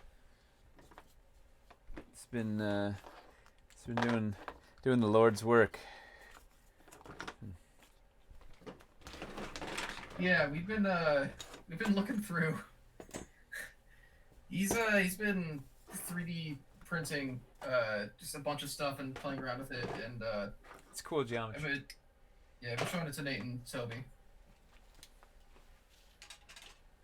All right, so our current roof plans, which I don't know, we're still trying to figure out the H pegs. We're trying to, fundamentally where are the newest ones? These are the new ones. You still have the mic on you, right? Yep. It's still there. Okay. Cool. Let me switch to the DSLR. Yeah, for a sec. Yeah. Show these. Go through that. All right. So the so currently we're looking at a. Oh man, where's the latest version? A hip, a valley.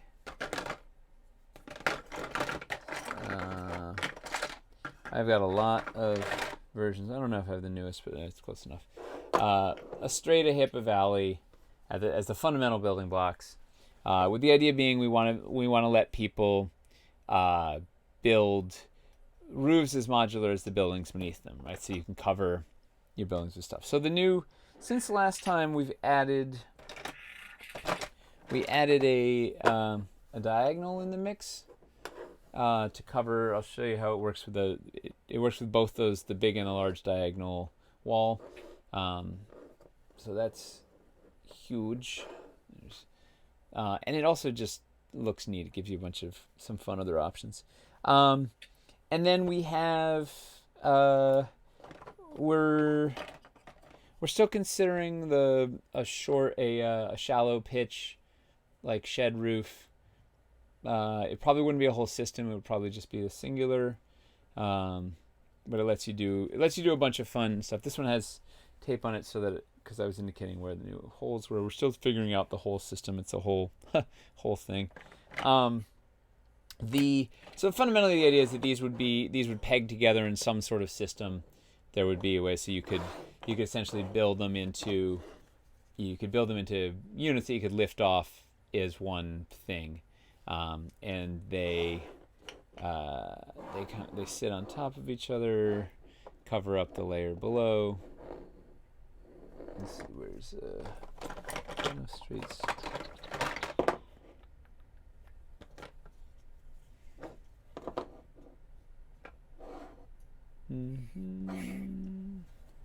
Oh, I can use this diagonal. What the heck? Are these going to be magnetized to stick together, or? Pegs is what we're thinking right now. I might have but I don't know. It's all, we were trying to use the same H-peg system so that you could do some neat things. So the idea is you could sort of peg them together, lift them off as a unit together. I put a couple of things together. So the idea was if you do I have a straight if we could use the same H-peg system, then you could also build inline, sort of have the roofs connected to balconies or whatever, lets you kind of connect other stuff to them with the same system, which would be kind of neat. And or if the tops, if we had H-pegs at the top, you could then theoretically you could H-peg a floor to the top and then have a playable platform up there. So I don't know. We're still figuring out exactly. It's going to sort of be driven by what happens with the floors. Well, then we'll probably bleed into these guys, or not. But this is the diagonal in action. So this is so this guy fits. Let's put a door in there, make it look cool. Oh, let's put a wait. Oh, let's get a double door. Let's get this looks cooler. So you can then this guy covers over there. Woo! It's kind of neat. And then the same piece covers where? This little guy.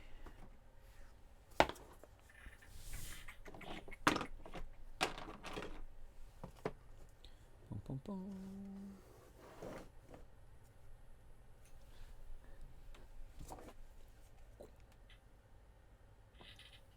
Think like that. It's pretty neat. Here's a really fun one. Right. If you take these two diagonals, where's the other guy? You took two diagonals, and then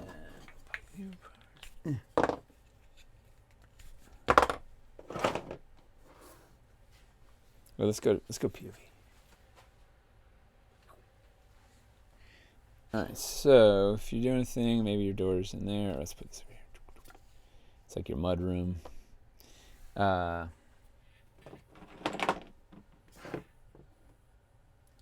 here, you can. Oh, so you can do one neat thing, like if you have.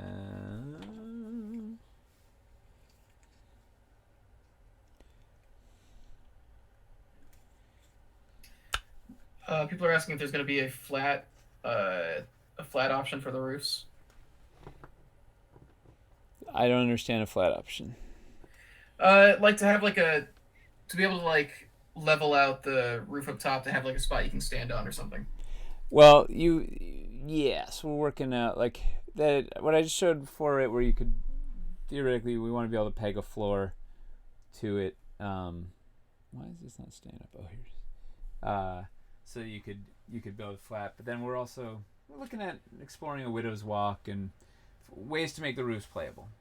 So yes, that is certainly in the high on the list. Like if we have peg holes up here, and so you could do a thing. And, yeah, but we'll get there. So this is the fun, right? So you take these guys, and then put your. Let's say we had our roof over here. Oh, camera.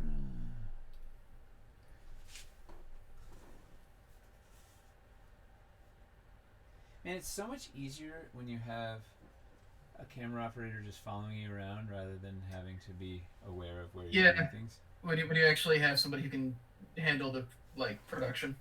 Yeah, rather than having to think about what you're doing. Bane of my existence, having to think. Yeah. Right, so you could do that hell yeah, rooftop thing. chase. Yeah.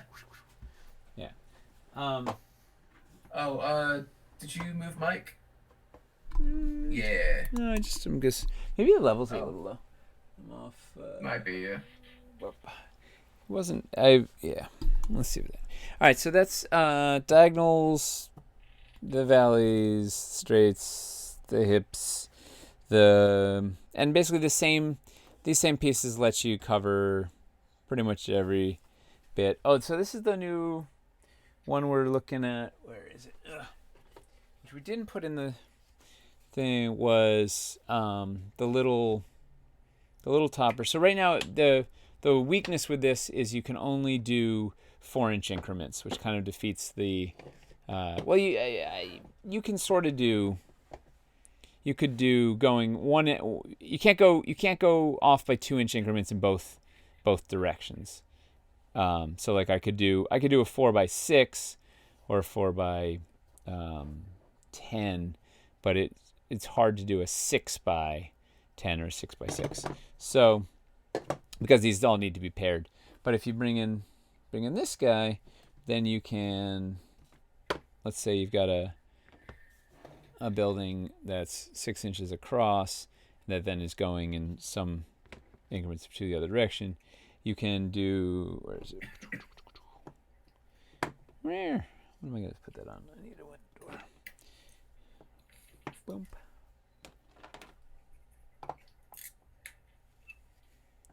So you can put, let's put that there. Put these guys out. You'd have some sort of spacer of sorts in here. Why is it not on anything? Oh! This is a total fail. Oh. This is why we would actually have working peg system. Boom, boom, boom. Put you and then this guy up top, and that lets you do now any increment of 2 inches. And then also if you wanted to continue it this direction, you could you don't have to have. I mean, there's a whole bunch of variations, like Mad Roboticist was doing, like the slant this direction, or whatever. But you can always just do, like, let's see, I had this guy. And this guy here in a 2-way. You could put a. Do I have a new?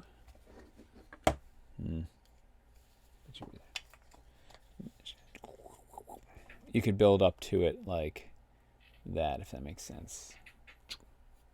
Which you see in roofs often. Mm-hmm. So we're working with a topper option too for this upper ridge. Some decorative something up here, so you can get a little more style to your roofs. Working on, want to be able to use the same magnetic accessories. They're the same pitch as our existing roofs, so you could use your existing magnetic chimneys or assassin's perch. You could do a couple more and whatnot. What else is going on in roof town? Mostly trying to figure out how to fix them. Are we looking at multiple colors or more than one style for the roofs?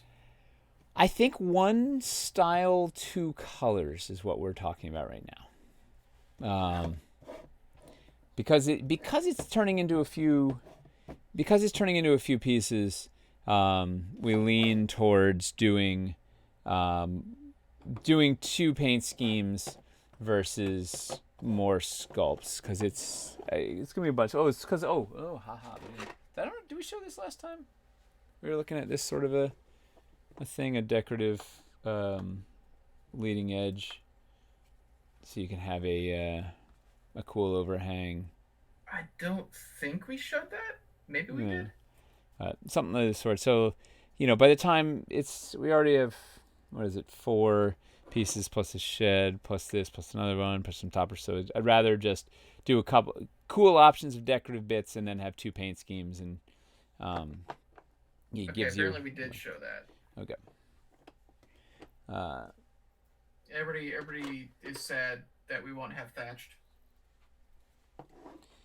Yeah, well, we have a thatched, but which we showed, I don't know, back in December or whatever. But we're not going to do a whole thatched system currently. It's going to be a shingle-based, like a diamond pattern shingle-based. Because it sort of seems the most universal.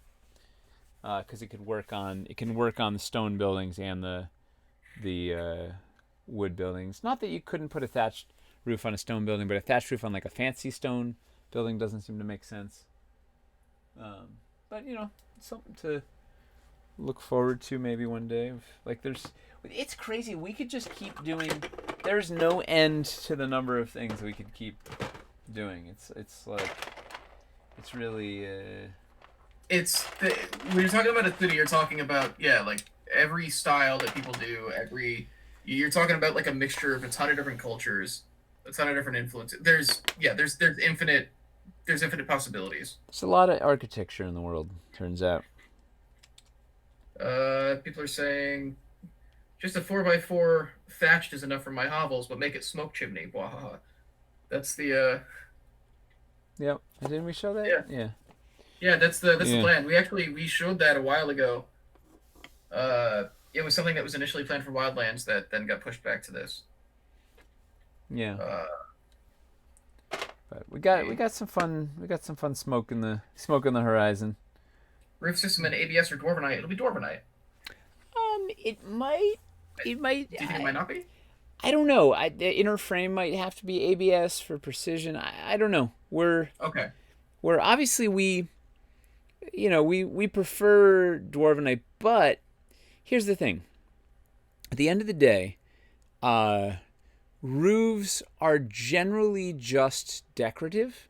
Like we're gonna have some playable options, but generally they're decorative versus the inside of your building is where the huge bulk of your action is happening and whatever. So, and they also tend to be expensive because they're big and there's a lot of coverage and whatever. So if we could make them more affordable in ABS, I think it buys us more. Like I would rather not make people burn everything, trying to get enough roofs to cover everything when they're just basically you're going to put it there to make it look nice and then take it off to actually play, versus spend your, have more to spend on all the cool stuff inside that's going to make it awesome, and, extra skins and facades and all this stuff that's going to decorate it out. Like that's my God, is I'd like to make the roofs as affordable as we can, and versatile, right? Because you want to have a lot of these so you can build all sorts of different shapes, whatever, and then theoretically leave them built, like just make your thing and leave it and have it for weeks and end, whatever. So, but I don't know. We'll see. We obviously want them to feel good and look good and work. So I don't know how it's all gonna. I don't know how it's all gonna evolve. That's part of the fun process. Should we look at docs for a sec, or are there any more roof questions? I don't think anybody here wants to see the docs. Okay. Will they work with the old roofs? The old roofs will be able to drop on top of new buildings that are the appropriate footprint. The thing is that the old roofs are more limited than this. Yeah, they're gonna have the same. They're essentially the same footprint. Pretty close. Same pitch. Slightly different. Wait, no. And also this is just a mock-up, so whatever. But it's different style, or whatever. But you could theoretically build them in line or whatever, or put this. You could top it with this. It would look probably pretty crazy, but you could theoretically top them with it. But we'll probably have something like a new character roof in the old style or something to give a little spice to your old roofs. Some fun backwards compatibility where we can. All right.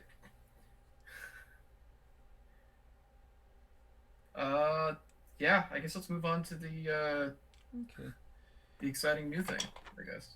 All exciting new things, but newer to. So where did I even put it? Hang on, I got roofs back here.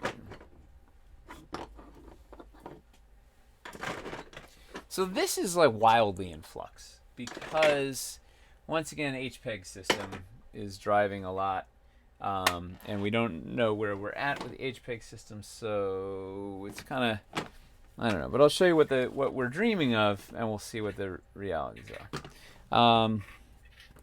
So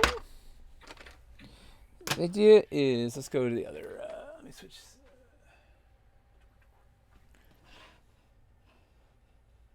All right, so we're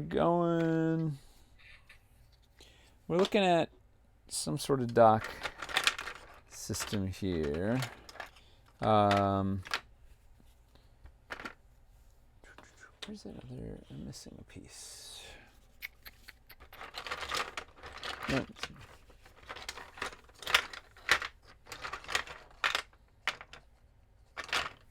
So fundamentally, we're kind of trying to take what we loved about our one dock that we made for Caverns Deep and make it even better.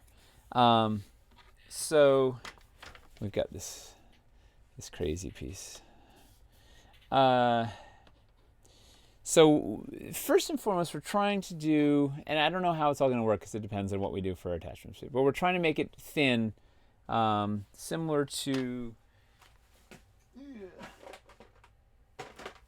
we had these gangplanks from the original docks are just a MVP. I love these things. I use them all over the place, but they have a really nice, precarious, thin feel, even though they're braced and they're thick, but they feel thin. So we're trying to do something similar where these feel thin, even though they are thick, and they're thick enough to accommodate HPEGs and whatever. And we'll figure out, these are just mock-ups. These are not sculpts. We're just trying to mess with geometry and see what it's going to feel like. But the idea is it would, the base unit would be a 2x4 unit. We'd have a 2x2, and we'd have a diagonal, and that would have things here. So you can, with the diagonal, you can do all sorts of fun bits, right? And then this has the same footprint as this. All right, so theoretically you could use it as a poor man's roof. I guess you could flip it over. and any sort of backfill or whatever. It's all the same geometry. What gets even better is then when you start playing with this guy, this thing then becomes your whatever, your porch or your gangplank or your Wild West deck or whatever, and it starts getting you towards your cool wraparound, your wraparound balconies and whatever. Right? Imagine. So because these are all going to have, we're trying to figure out a way to get to. We're trying to figure out how to get H pegs in here, so then theoretically these can attach to all of your floors, right? So you can wrap around balconies or porches or whatever, and whatnot, get there. So then this piece, which here was the old version. Whoop. New version, something like this. So this is the same footprint of this minus this, if that makes sense. And then it'll let you do the same thing. So you could have, this could be the edge of your house. Who doesn't want to build like your nice lakeside? Yeah, that's like the thing that I pictured is like a dockside bar where they've got like just wrap around like outdoor seating. The ability to just have it built in line with docks and yeah. So now you have to imagine this is dock, this is building, but you can wrap around. Then you can also use the little piece to build it out as a full platform. More exciting is you can then do like three.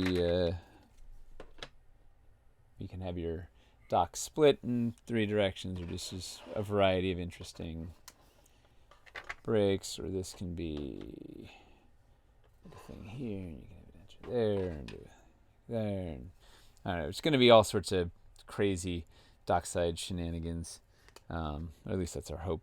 But where it gets lively, they're already excited, and they don't even know the half of it yet. Yeah, so one level of docks is all right. That's fine, but we want to go up a level. So, because the z-axis is that's where things get good. Man, I'm gonna break these. The 3D printed material is not it's not very forgiving. It's pretty brittle. This resin that we're using. You can see it, right? So it is, you want to be able to go up. You can see I already broke it, and I patched it because I snapped the thing in half. So if we take something, do I have one that's not broken? Really? Over here? No. So I'll pop this off. So the idea. I'm gonna totally break this one. At least it'll happen on camera, so that'll be good. It's gonna be so nice when you actually have like real prototypes and stuff to work with instead of these. Well, the real prototypes are gonna be a real problem too, because we're gonna be trying to jam pegs into polystone, and there's no give there. Yeah, but you get really nice sounds out of that. Yeah, people love those sounds. Instead of just loud snaps. That's my favorite thing, was editing the Driftstone video for Wildlands, and just all the noise of you trying to get those pegs into the Driftstones. All the dust like popping out. Yeah, it was awesome. So this will so the idea is we'll put it right here for now. We'll have like some sort of piling system that'll have, once again, this is all contingent on the H peg system. The idea is that it'll have 2 pegs here that'll then peg into 2 of your things here and let you build, elevate these things up, so you can do some elevated fun. They would terminate at the same height as the top of the docks, with a pole accessory hole on the top and a pole accessory hole on the bottom, and then we put where are the regular docks? We have a topper So these pilings terminate 3/8 of an inch above the surface level here, right? So 1 floor height above. So we have basically 1 floor height high piece that we can pop on the top if you want to turn these into pilings versus stilts. But then the fun part is if you're building inline. So let's say you've got a building here, and we're just going to say for fun this is a street or whatever, a sidewalk. You can build this. Oh wait, I'm not high enough. Over here. Right, so you can build up to the side. You can peg to the side of your building. This works really great as your second story, whatever.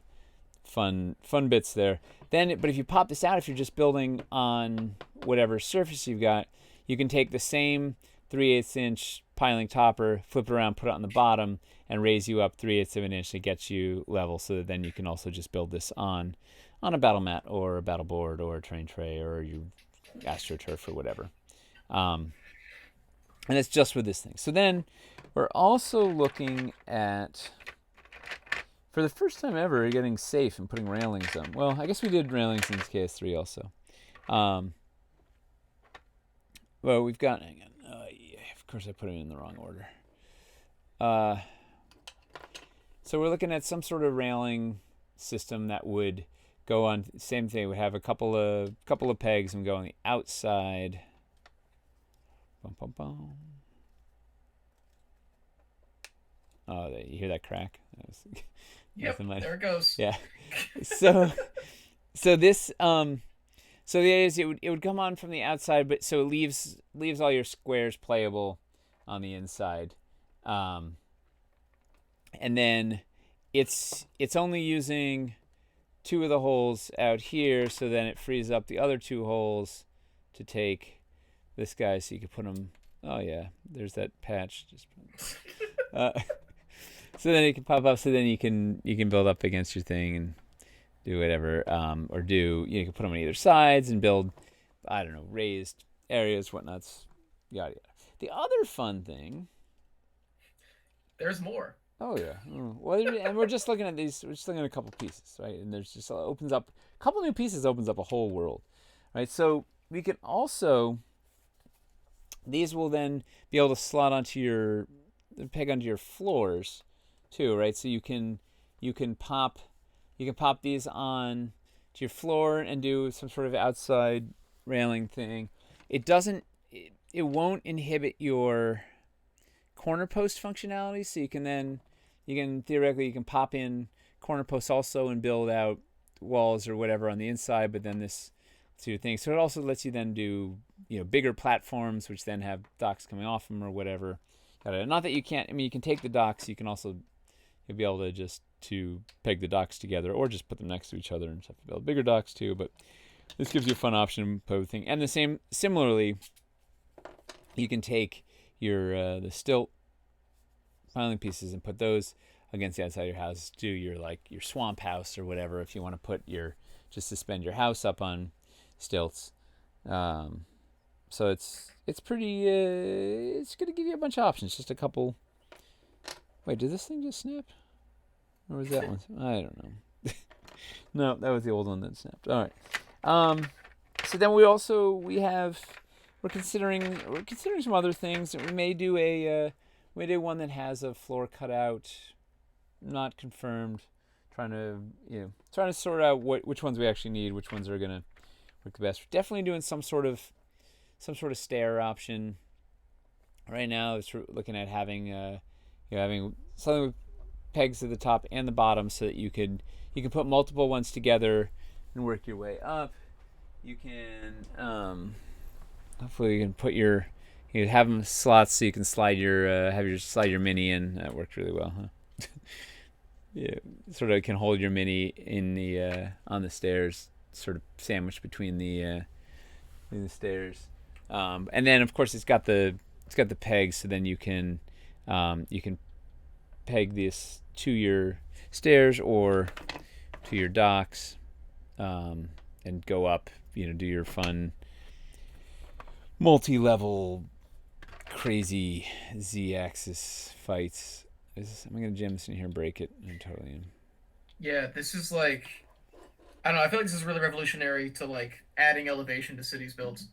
Yeah, I'm it's gonna. very excited It about it. should hopefully open up a bunch of Z level fun, um, and then who knows what else will. Who knows what else we'll do. These are kind of the fundamental pieces. We may do other railing options. We may do thinner bits. We may do some broken bits or whatever. I don't know. There's a whole bunch of stuff, but that's sort of the functionality. The idea being that we can essentially use the same pieces to do boardwalks, to do docks, to do balconies, to do porches, scaffolding just outside your castle wall. Something we'll have to have a single, we'll have some sort of single post that forget all the stuff on it, right? But like a single post that you could just pop in. So if you wanted to have where are the stairs going? Right? If you wanted to have like your stairs going up to a thing, and then you'd have a post here, and the post could continue, or if you do it at the end or whatnot. But not a ton of pieces to open up. Just a really fun toolbox of stuff, and I don't know, well, just cool Z level. Just I don't know. It's gonna be neat. Do we have any docs questions? People are mostly just really excited. Uh, Yeah. People are saying um, having some kind of LED post type things that could put lights along the docks, Mm. uh, which would be nice. People just like sharing ideas. Would be interesting to combine it with castles. Could really flesh them out. Yep. Uh, you could theoretically, I mean, especially once we actually have stuff that isn't brittle, that isn't brittle 3D printed stuff. It can really like kind of go for it. Oh yeah, no, Uh, the builds are gonna be just Ramps for outrageous. ramps for docks instead of stairs. Yeah, we were actually just talking about it today, right? It wouldn't take much to do. You could almost just have one little diagonal adapter piece, and then use the a regular dock piece as a ramp. Right? It's like doesn't take much. And then you could kind of put who knows what people are going to as soon as we give them a way to then tilt their dock at a 30-degree angle, they're going to do all sorts of who knows. You guys will come up with all sorts of crazy I'm just things, right? so excited. Like this is All this you is need like to the do that. thing. This is like my favorite thing that the team came up with. Yeah. It's just like the idea of like just being able to create like all these cinematic like yeah now here's like the dockside bar like brawl where you can like be breaking down tables and like Oh yeah. throwing people like over the rails and stuff like that. And here's cool wraparound balconies for big mansions. And here's like the ability to chase people like above the streets along the scaffolding and over roofs and stuff. Well, that It's well, that's yeah. the thing is I'm it's very excited. when we get it connecting to the roofs and like it's gonna get lively. Like this thing, we can just build a. I want to figure out how to make the use of the fogger with the docks. Mm. Huh. Yes, Topulus. I think it's very exciting because yeah, it's good for everything except for using with boats. Uh, Modular ships definitely needs to happen. Just a hinged piece so it can go to any different angle. That'd be interesting. That's for the ramps Oh, a specifically. hinged piece would be really good. Yeah, some Would be kind of really hinge cool adapter would open up a lot of stuff. Make them look like lanterns or paper lanterns. Can we get some beans in terms of sets? Cathedral, tavern, lighthouse. So we've got some vague ideas, but like the way that we're approaching this is we're making all of the basic building blocks, and then once we've got all the systems working, then we'll figure out like, okay, cool. What interesting iconic buildings can we make with these building blocks? And So, I have like a list of. We have 6 target buildings and some neighborhood targets, but it's like, it's going to evolve. I don't know where. I don't want to get people's hopes up yet because there's a lot of I don't know. But I have our 6 target buildings sketched down, but I don't know if it's.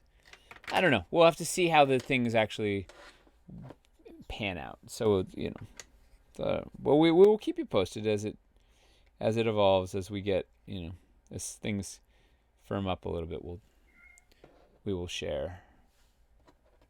Idea for the HPEG issue. Cut out like a drive bay in Dwarvenite. Make a plastic insert that fits into the bay that has the Yeah. most precise tolerances. Yep. So a little clip, basically. Well, like an ABS receptacle, right?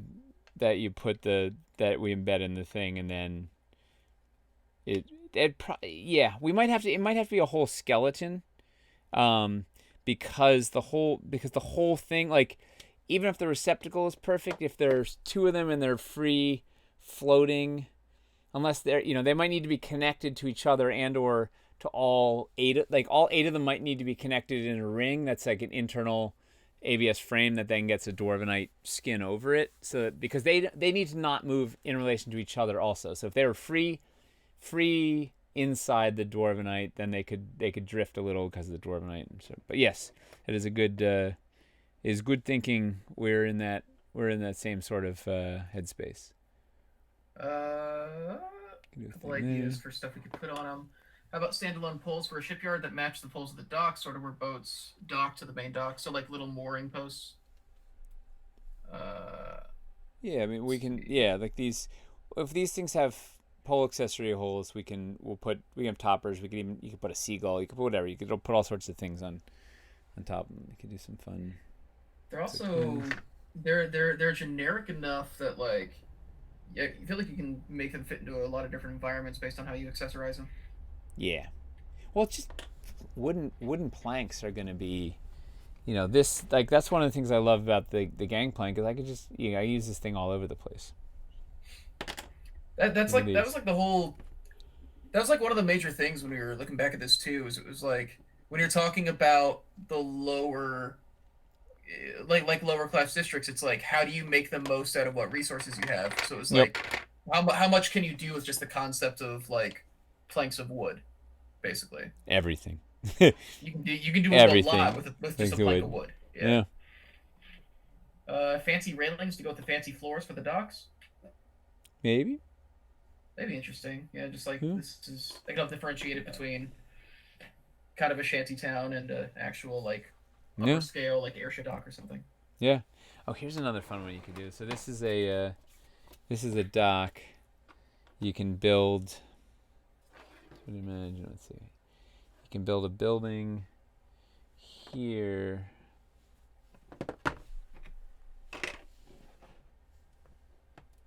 And then I'm gonna get this CC, so that's like a dock. Okay, we're building Murder Alley again. A lot of people are asking if we're gonna make some seagulls to go with the cows from the castle. That was definitely, finding that in the sketchbook was definitely a highlight of the of last week's episode. It's a great clip. Any discussion about stone quays or seawalls? Yeah, well, we'll get there. Okay. We'll get there. So, like, this is, I don't know if you can mention. So imagine this is dock, right? And then, so you can ring dock between diagonal, because it's all the same footprint, right? So this could be this is all building. If you can imagine, like, I don't know if you can see it because it's all white foam. Maybe if I faked it with this. But anyway, moral of the story is there's a lot of fun. You can sort of imagine that better with there, right? There's a lot of really neat ways these are all going to play together because we have the same footprints and a lot of stuff. Compatible geometry. Somebody's asking if you could have dock flooring as well as a wraparound balcony on an upper level. Yeah. Yes. Because you can just peg it onto the floors on the side, right? So it can technically support itself up there in theory. Yeah, we're not sure how, like, I think you'd want to put the legs on it, but you could do, you can do that sort of a thing. You guys should get the Blood and Plunder guys to add a boat to the Kickstarter. I got the 2 boat pledge for Blood and Plunder. Woo! So I'm getting 2 of those. And then you could also do, like, you could pop, if we have a single. Oof, gonna put this out. You know what I'm also dreaming of a way to have a, maybe there's a, I don't know, a thing that could then also be for balcony, like have a, something that comes up that you can then put your roof on also. But you could probably, we haven't figured it all out yet exactly, but you could theoretically have like just a single post somewhere so it's easier to get in there for your minis or whatever. But yes, but fundamentally you'll be able to do this, like build this guy on top of this guy, and or even like do a nice, have the second story with a slot for your stairs. This one drilled out, yeah. I can't wait for somebody to eventually post a build. It's just like a 2 foot tall, like chase up like the scaffolding on the side of a clock tower or something. Oh yeah. Will the edges of the new docks have unfinished edges details like the Cavern's Deep docks? Probably, but we haven't actually made them yet. But they will probably look weathered. One of our guiding principles for all the wood stuff is weathered, distressed, lived in. Where are the stairs? My Mega Block ships are going to be so happy with these docks. Right, so you could do some sort of thing. Wait, let's go this way. I did not get the Reaper boat, but I did get the Brine Wood expansion. I got all their pirate and docks like accessories, but not the boat. Not the boat itself. I don't know where I'd put it. It's massive. I'm getting the Hollywood map from Overwatch Map Guide. Oh yeah, yeah. You could theoretically make. Oh, you could probably rig something to make like an elevator using one of these dock pieces where like they pull. Oh, these for like a sure. pulley to like lift it up the side. In theory. Yeah. Use some sort of thing like this where you can go up and get your seconds. So they will play together? What will play together? Oh, this and the Cavern's Deep docks?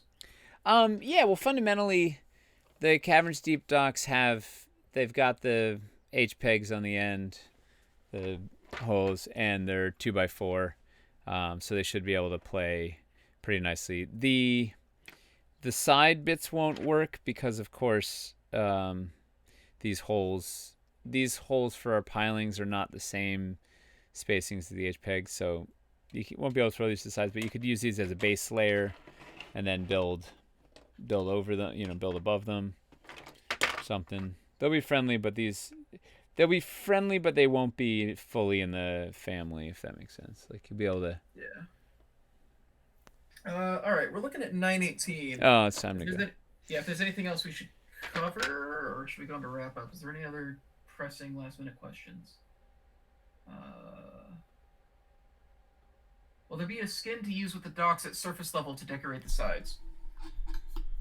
Will skins and facades be compatible with this?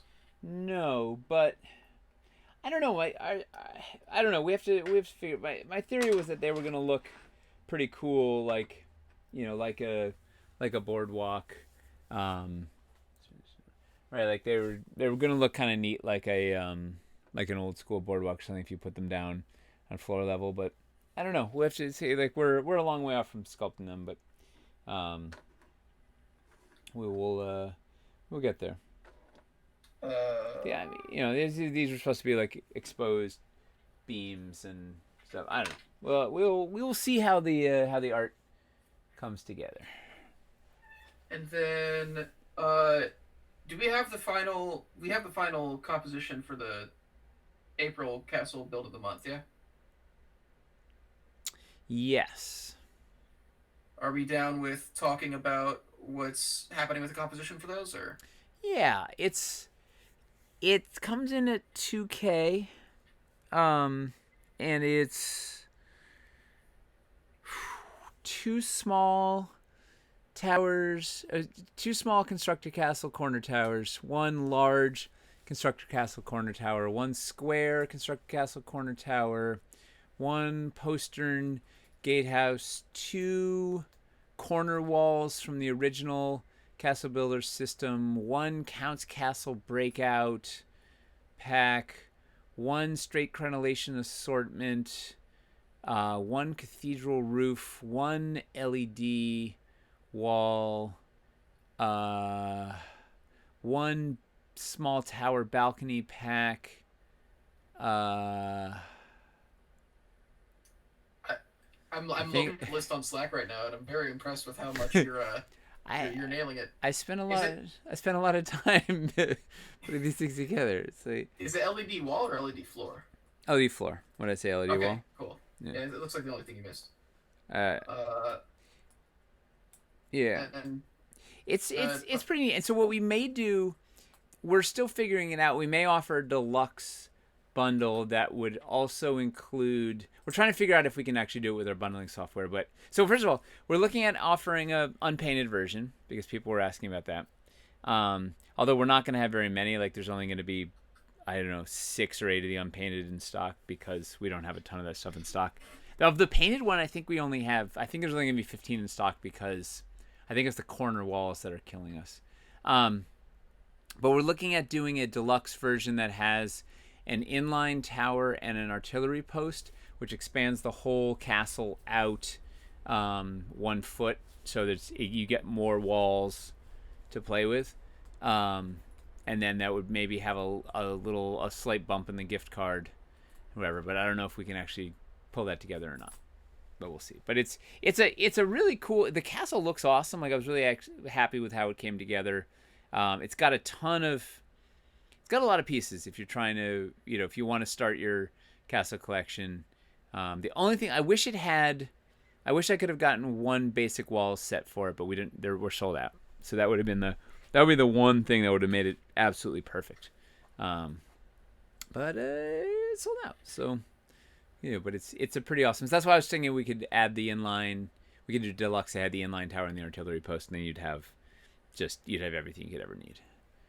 And it's a fun. It's gonna be a fun story. I think it's a 2-day shoot. This one's crazy. It was a lot to space to light and Imy's got her cameo. Massive. Yeah. It's absolutely massive. I think it's. Is this the largest build of the month we've done? Yes. Sign-Up Maelstrom is pretty big, but I think this one is bigger than that. This is a 2 foot by 2 foot footprint. Oh, it's got four forest terrain trays too as the base, which looks really good. Terrain trays, yes. Man, Mace. What is the gift card attached to it? I don't know yet. It'll be more than $100. Mace put up a work in progress picture on Facebook, and people were making fun of the terrain trays because I was using terrain trays to move it around while building it, trying to figure out, like, I could build a tower on a train tray so I could move it and figure out where we were at.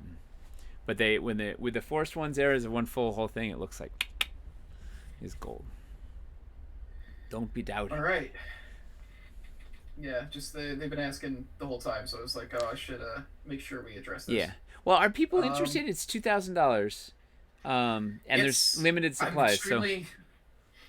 I'm extremely curious to see how it does. Yeah. Yeah. But I don't know what the cost in the unpainted will be, but we're gonna bundle up the unpainted by request, so we'll see what happens. What's killing me too is, like, it would be a real shame if we sold out and more people wanted them, because it's only one set that's hamstringing us. It's that corner walls. Yeah, the corner walls, we have like 13 corner walls and a bunch more of everything else, but the corner walls are yeah. So that's low. So it's a hard. So 13 is, there's a hard lucky number 13. That's all we got. It's a bummer because I could have done something maybe less artistic, or if I hadn't done that extra. It has 6 corners, so if I'd done a square, we wouldn't have had it. But it looks cool. It just looks cooler. It's a more interesting build. I don't know. It's just and it gives you more options too, because then you. I don't know. Well, and it's an interesting experiment to have a build of the month that is the size of somebody's Kickstarter order, Yeah. and see how well that does. It's got a gift card attached, so I don't know. Mostly it was just a fun chance to do something with the castles and try and make a castle that looked. I had never made one quite like this. I did a thing. I have a straight wall terminating in a tower, which I'd never done before, into a gatehouse. So it was like kind of neat on the front. I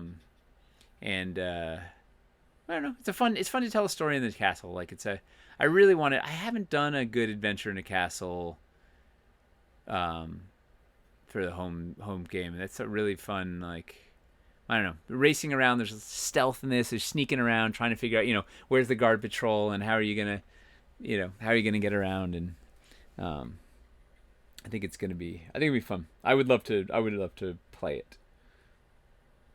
So, seeing corner wall sold out in the store was a stock remove for Build of the Month. I think they actually did. They actually removed it so that it wouldn't sell out before Build of the Month goes up. Yep.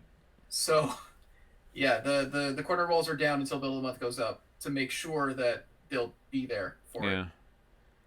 Oh, those corner walls. Yeah.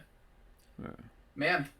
Well, I think it's time to get some sleep. Facts. Well, I hope people. Here's a question.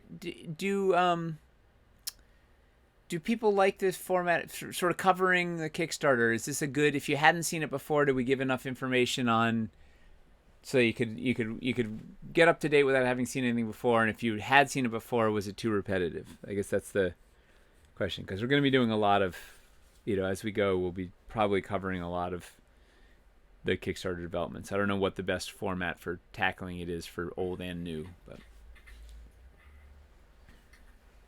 All right.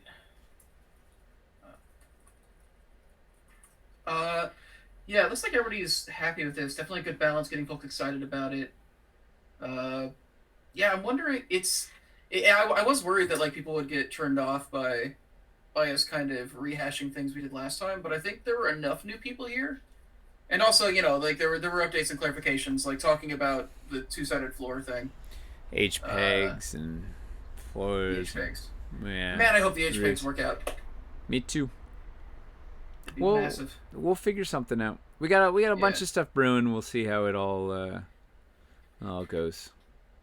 Yeah, if you guys have any thoughts about it, I'm sure people are probably already posting on the forums about some of the stuff that's been said, and so I'll have to check in when I get back. But yeah, if you have any questions or input about it, I've been trying to take in everything we could here. But if you put it on the forums, if you put it on the Discord, I read all of that. It will get to the team. So, any questions you have, just let me know. And we'll be doing another update on this. Probably 4 to 6 weeks. Whenever it feels like we have something to say. Yeah, when there's enough, and then maybe we'll do a dive on if there's similar to the waterfalls. If there's a piece that we're messing around with that just keeps, vexing us, we might play on, keep coming back to it on the air or something. I don't know. We'll see. As there's interesting stuff to show, we'll show it. It'd be fun to actually do some mocking and stuff live again. Yeah. It's a weirder. A lot of it's so weirdly specific, like it's got to be done in 3D, or it's more efficient to do it in 3D. Like it's. That's fair. But yeah, we'll see. Maybe when we get. I don't know. I don't know where it's gonna go yet. So that's also part of the fun. Sci-fi next, huh? To someone. We got to do a sci-fi episode soon. Yeah, I'm trying to get over the hump of these reconfigs and sort of the other homework we had before I started talking about sci-fi. But we'll get it in the next couple of months. We'll talk sci-fi. Start figuring out what the heck that is.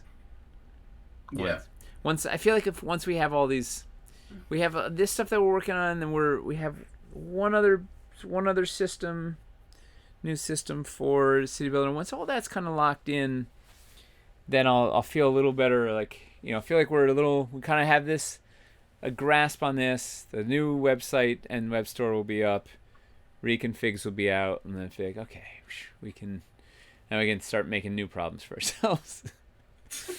Yeah. All right. Thank you, everybody. Before we wrap it up. Yeah, let's call it a show.